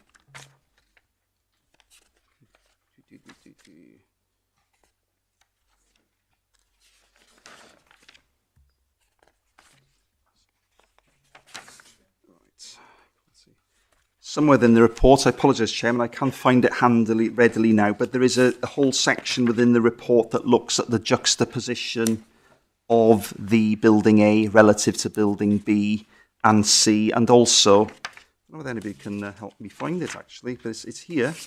It's quite a detailed section. The amenity impacts. Just bear with me. Residential amenity, there we go. So it's, sorry, Chairman. It's covered at point 2.146, and it carries on. It's a very detailed analysis by myself, and it carries on all the way to 2.157. So you've got 3 pages of analysis on amenity issues, and overlooking is included within that. And I think the gist of from what I remember I've written and I've assessed is that the building A at its southeastern corner is quite close to building B, but the majority of the roof terracing is looking, because building B is so far below it, that the main outlook is over the town really, and it's discussed in these pages and these paragraphs I've mentioned, but it was mentioned specifically, wasn't it, about Plumborough Avenue and the dwellings across the railway line, I believe, that you mentioned. Let me have a look. So I've mentioned at 2.150, Clayswell Court, Spa Court. Right, Spa Court assisted living is approximately 53 metres from the site. This separation distance and intervening built form, despite the height of the proposed development, entails that there'll be no significant impacts. So I think what we've got to remember is that as officers and decision makers, we're looking at, there will be some impacts, but to inform a decision as to whether they're unacceptable, we have to look at the degree of impact, and that's what these 3 pages within my report are sought to do in quite some detail. But in terms of addressing the issue around properties further away... Sorry, I'm going to need to interrupt you there. Okay. The meeting's now lasted roughly 2 That's hours. fine. I'd like to move a motion without notice in line with Committee Procedure Rule 9(n) to extend this meeting for a further 30 minutes. Can I have a seconder, please? Happy to second that, Chairman. Councillor Steptoe, thank you very much. Those in favour? Thank you. Okay, we are extended. I'll roll back to you. Sorry. In paragraph 2.154, the report I wrote, the railway line is located to the north of the site, which provides a physical separation between the development site and Plumborough Avenue, the nearest part of which is approximately 80 metres northeast of the site. This degree of physical separation, together with the fact that there are intervening uses, which is the railway line, entails that there will be no significant unacceptable overlooking of any residential properties. So if we apply the Essex Design Guide standards, which is referred to also in my report at 2.148, it speaks about separation distances of 25 metres to mitigate against overlooking. The truth of the matter is that people in Plumborough Avenue will certainly see the north elevation of the building, but in terms of the separate question of whether the building, by reason of its height and proximity to dwellings at Plumborough, it's too far away to have any impact, because if you apply the residential, the Essex Design Guide, and you refuse an application based on, we think that it has an impact on those development to the dwellings at Plumborough, it's over 3 times the distance, the acceptable distance to a development. So therefore, there are no overshadowing or overlooking impacts, because they're over 80 metres in distance away. Thank you. Councillor Stan, you want to come back? Yes, please. That measurement. Is that what height does that apply to for distance? Because the building is somewhat really high, and it will be over the trees, because no tree will get that high. I don't know of any, unless you've got a redwood or something like that there, but I don't think there is any redwoods there. But the height of the trees will be only up to maybe the 3rd floor, if you're lucky. But this goes beyond that. So the point I'm trying to make is that figure that you've read out, what distance is that? Not for height. Is that a 2 metre distance of height to length? Or is that 3 metres of height to length? Or what is it? Because that building is like 30 foot, 40 foot. And that doesn't seem to equate to me. So to answer that question, so the face of the building, so I do understand the question is that with verticality, the higher up you go, that, there is, in terms of, there's a potential for overlooking. But in the Essex Design Guide, this is relevant. Within the Essex Design Guide, there are diagrams that show where you've got developments that directly are back to back, for example. You apply like a vertical analysis, and in terms of height. But to answer your question it would be the face of the building. So although the top of the building at 27 metres, the actual facade of the building relative to the railway line of Plumborough, it doesn't move. But in terms of, if you apply this calculation of where you've got a building and you've got another building here, and you take a protractor and you look at the impact of something relative, that's the height of the building, and you take a protractor at a 45-degree angle, vertical, that notional line would peter out somewhere beyond the railway line, but it wouldn't come near Plumborough Avenue, because that's what the Essex Design Guide show us. So I can't explain more than that, Chairman. I've given a fair degree of explanation. Yeah, I think we've got the explanation we're going to get on that. I don't think we can go any further with it. Councillor Lorraine Shaw. Just taking a glass cups. I have read the report, and I've just rescanned it again, and I do apologise if I've missed it. Disabled bays. Couldn't see if there's any in there, but will there also be disabled bay, at least one for the EV charging? Because nowadays, people with any disability or normal people have EV charging, and it's imperative that we have an EV charging for a disabled car, because obviously they're going to be bigger. Thank you.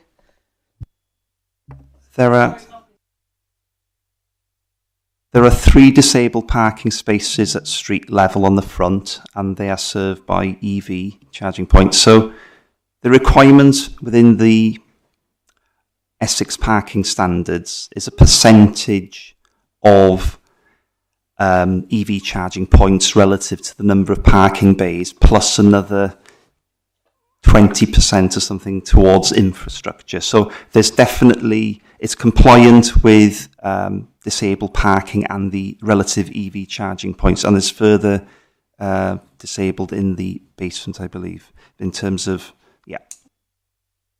Thank you, Councillor Cripps. Thank you, Chair. I'm aware of the time, so rather than we're dealing piecemeal and we should go back through everything on each application, I know, but I'm going to try and place it at the top to get to a more important point from my point of view. Okay. I'll not reiterate my concerns about Section 106 monies, other than to mention that no education, no youth provision, and no community facilities were given any contribution for this building, despite the size of it and the number of people there. I'm not going to labour the point with the 99k and can we spend it or is it frozen or whatever. The only thing I would say is I do understand that we are fixed by policy to allow this viability assessment instead of the 35%.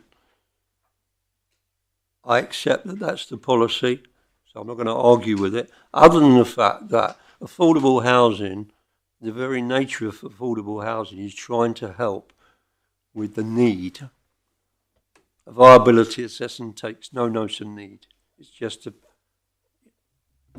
financial equation. So the need isn't met by that. So moving on from there. I was a bit concerned going through. I was a bit concerned going through reading it all, and I've read it all. On this one, there are 38 conditions on this one, and I rate 45% of them are showstoppers, what I call showstoppers. That means they start off by saying that it precludes work unless you've submitted and had it approved. So that's quite a large lump of the potential, shall we call it, what did I call it in here? The specification for this building that is yet to be sorted out on that basis.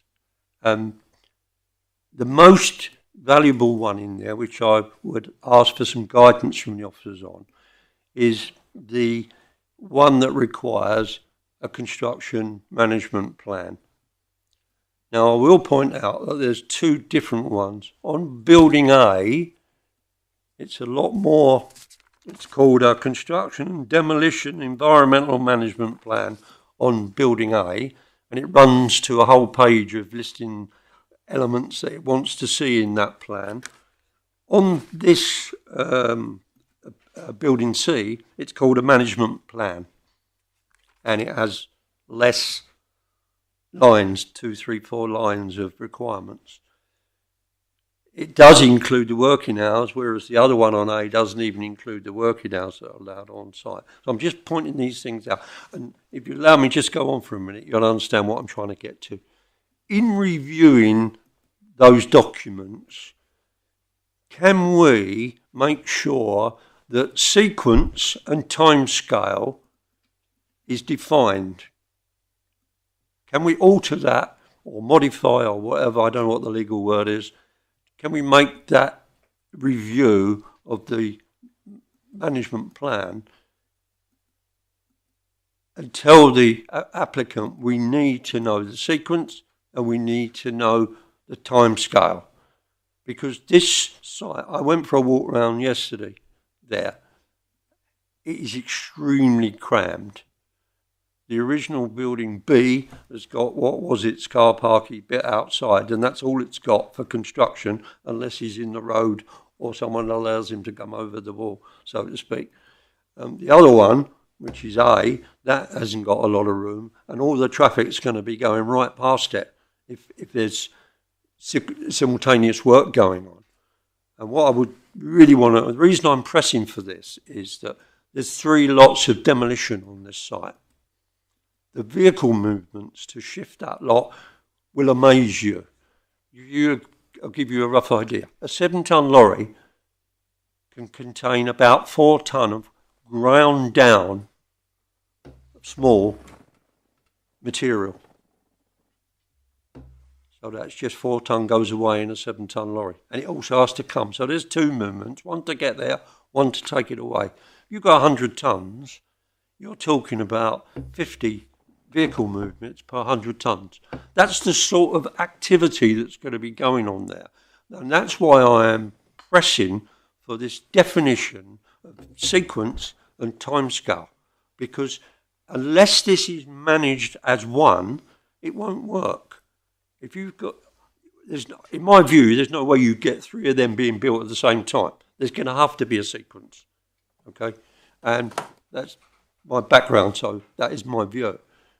That's why I'm pressing really hard for this, because, and I know it's not specific to this, it's a general point, but we've got this problem where in planning we only go up as far as saying, well, you've got 3 years to start, and we don't worry about what goes on beyond that. And I think we're not doing ourselves a disservice. I think we need to start dictating and controlling it. And I think whatever you want to call this, construction management plan, that's the vehicle to control it. And the first thing we need here is sequence and timescale. I won't keep going. I think you've got the measure, but I don't know how we do it. Thank you. Yeah, I have the same concerns as you as well, Councillor Cripps. I wonder if it's something that would help that once the construction management phase or documents are in place, whether actually members could see it. I'll tell you the reason being why. In particular, in Hockley, is going to be something that is going to be an issue. This is a very contentious application, very contentious. If we know what's going on and when, as the point of contact, being members, it would be very useful for us to actually know what's going on. So I know it's an unusual request to see the construction management plan, but I think that would be very useful. I've been pressing planning policy and planning development management for 3 years now to make a construction plan with schedule on it, a standard, because otherwise we've got no control of what's going on. And I think that was proved at Ashington Road.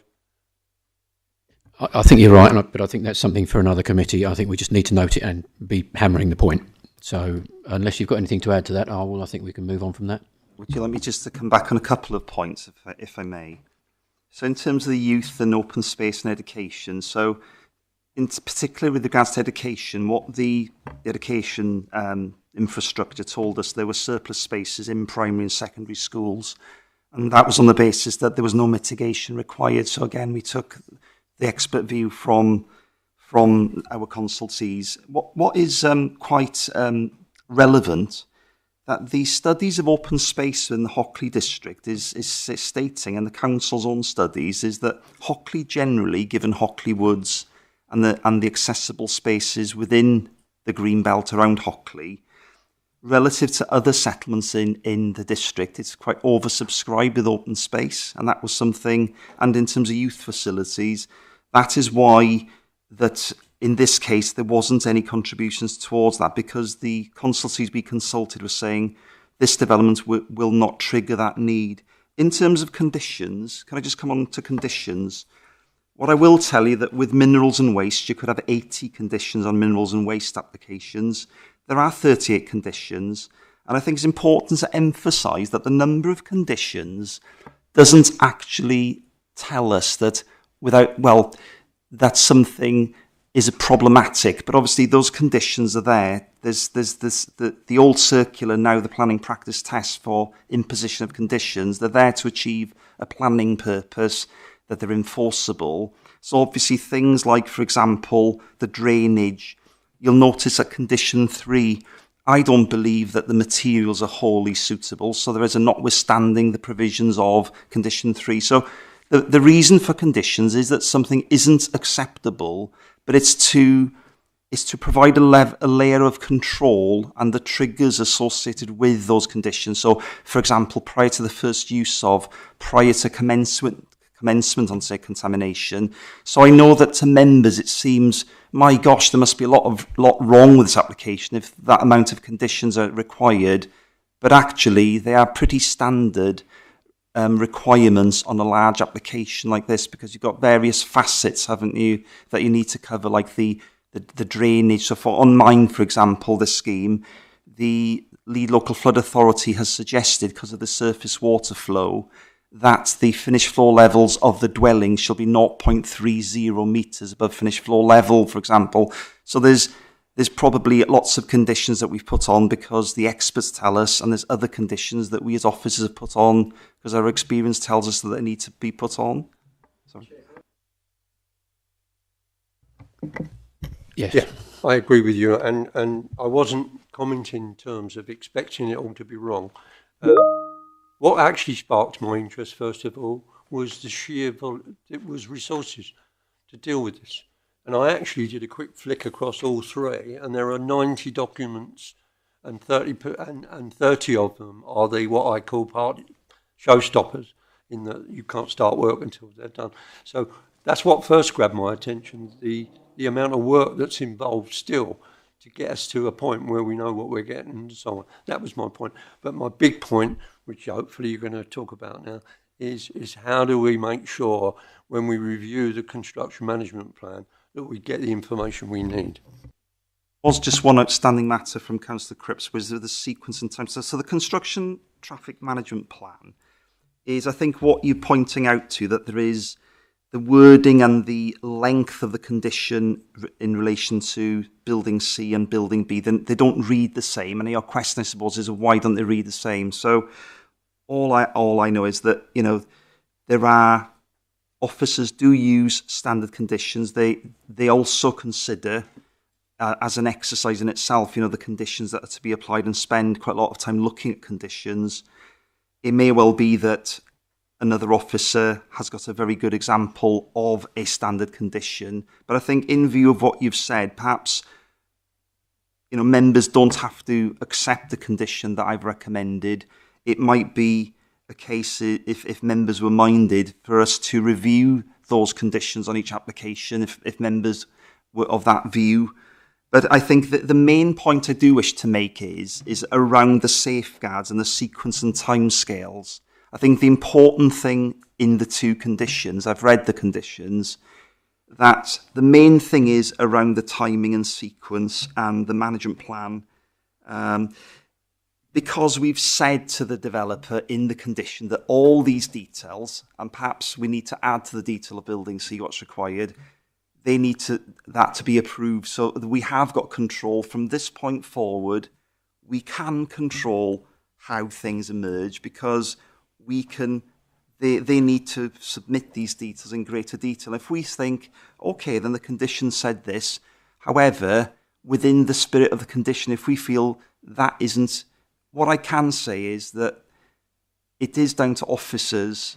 Highways will comment on the construction traffic management plan, but generally it's officers that would look at the construction management plan, taking into account what the objective of the condition was.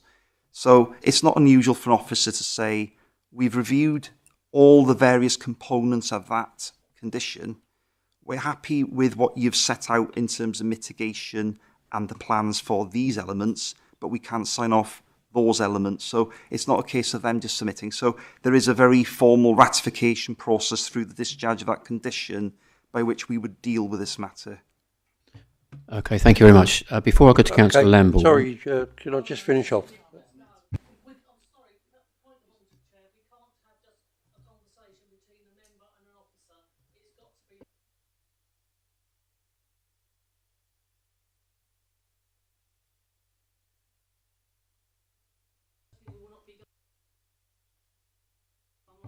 I'm aware of the time, and if it's okay with you, Jim, I will just go to our legal representation, as I believe you've got some contribution to make on this, Nagla. Chair, I would like to reiterate the point that the construction management plan that is submitted is usually looked at from a technical perspective by the officers, who are best placed to assess whether or not the sequencing and so on and so forth work. What I would suggest is, if there's particular issues that you want them to consider, that is minuted, and that you have a record of how that was then decided and considered by the officer, rather than bringing the construction management plan back to committee, which would be highly unusual. Yeah, I agree. Thank you very much for that. We can't bring this matter back to committee, but I think it would be very useful if we actually see what there is at the end of the day. Councillor Lambourne, can you please make sure that you don't actually go over anything that we've already covered? But be mindful of the time, that's all. Yeah, no. We were talking about Section 106 contributions, and Wells said that he considered everything that people had asked for. But Hockley Parish Council specifically asked for some money. You can see it in on page 155, item 4, and that's been ignored. Is there any reason why that has been ignored? I will.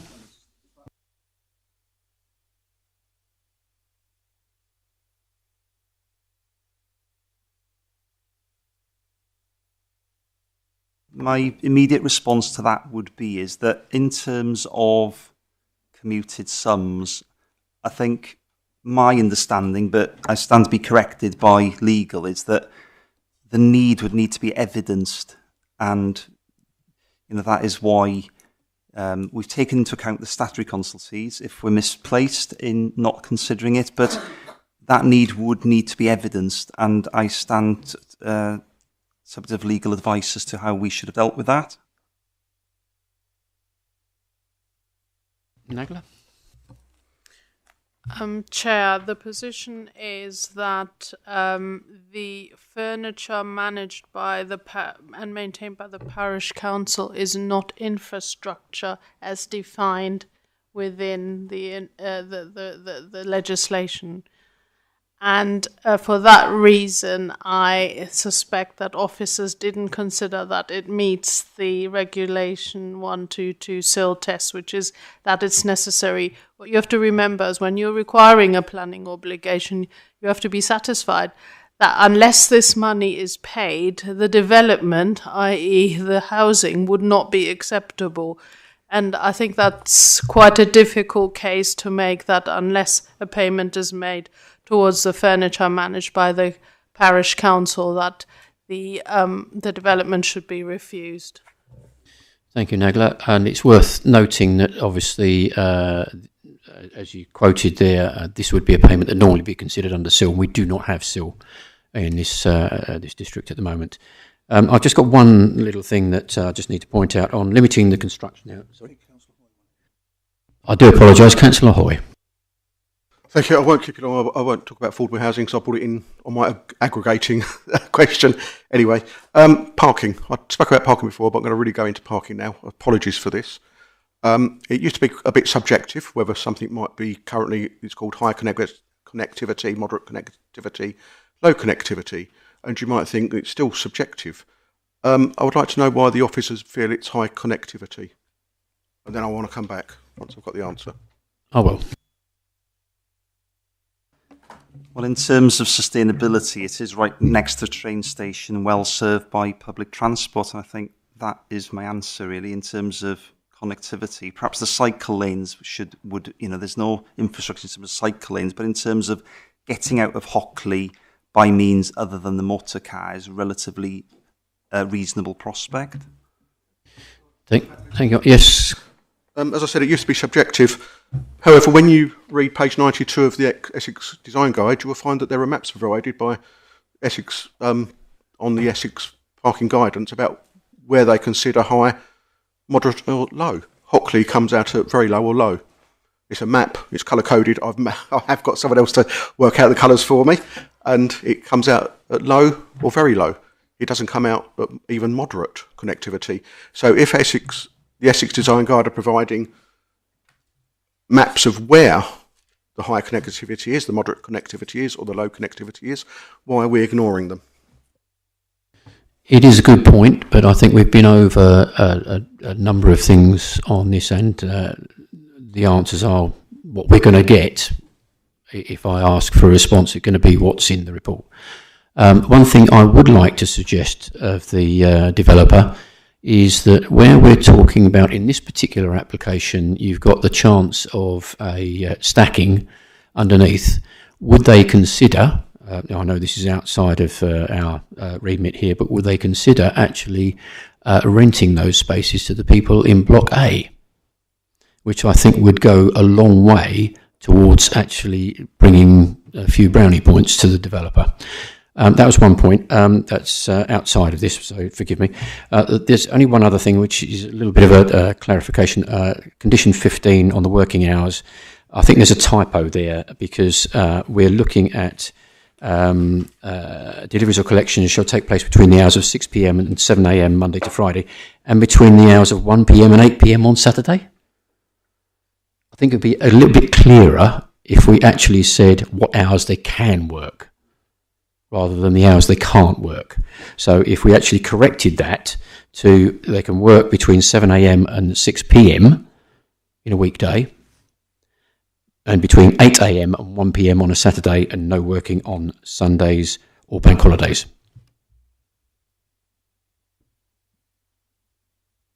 Are we okay with that? Point taken, Chairman.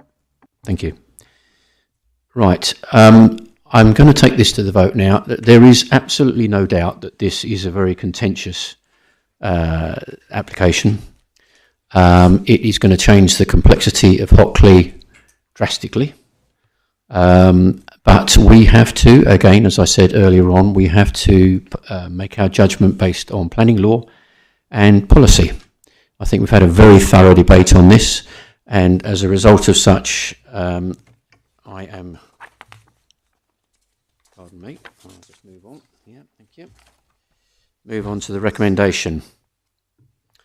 I'm going to move for approval from the Chair. The recommendation is to delegate powers to the Director of Place to determine this application after the local planning authority has received the assessment required by London Southend Airport and has received confirmation from London Southend Airport that they raised no objection to the grant of planning permission. Subject to the above, it is proposed that the committee resolves that planning permission be approved, subject to the applicants entering into a legal agreement under Section 106 of the Act to provide the following heads of terms: a contribution of £99,817 towards off-site provision of affordable housing, a contribution of £25,600 in mitigation in order to increase capacity for the benefit of patients of the primary care network operating in the area, a contribution of £3,890 to improve, enhance and extend library facilities and services provided and to expand the reach of the mobile library and outreach services, including a £700 monitoring fee for the S106.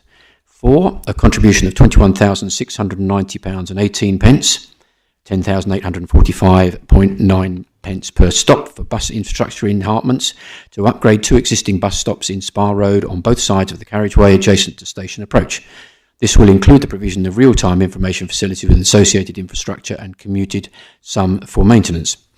5, a contribution of £7,838 RAMS mitigation tariff in lieu of mitigating recreation impacts on the designated sites, brackets Crouch Estuary. 6, the development or his developer or his successors in title provides a pedestrian footpath connection prior to first use linking the application site to Eldon Way. Number 7, the developer or his successors in title enters into an agreement relating to SUDS management and maintenance. The developer or his successors in title enters into an agreement relating to the management of open space and parking space management and maintenance, and subject to the following conditions set out on pages 84 to 96 of the report. Do I have a seconder? Councillor Steptoe, thank you. Okay, those in favour, please raise your hand.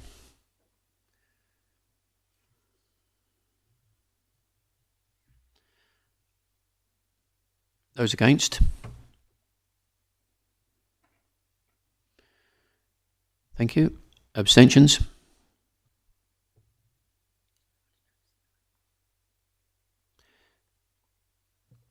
Councillor Knight, how do you vote? Or you're not voting? Against. All right, okay, thank you. That is 6 for, 3 against and 2 abstentions. Therefore, that is passed. So the meeting is now closed at 21:58. Thank you very much for your attendance, everybody.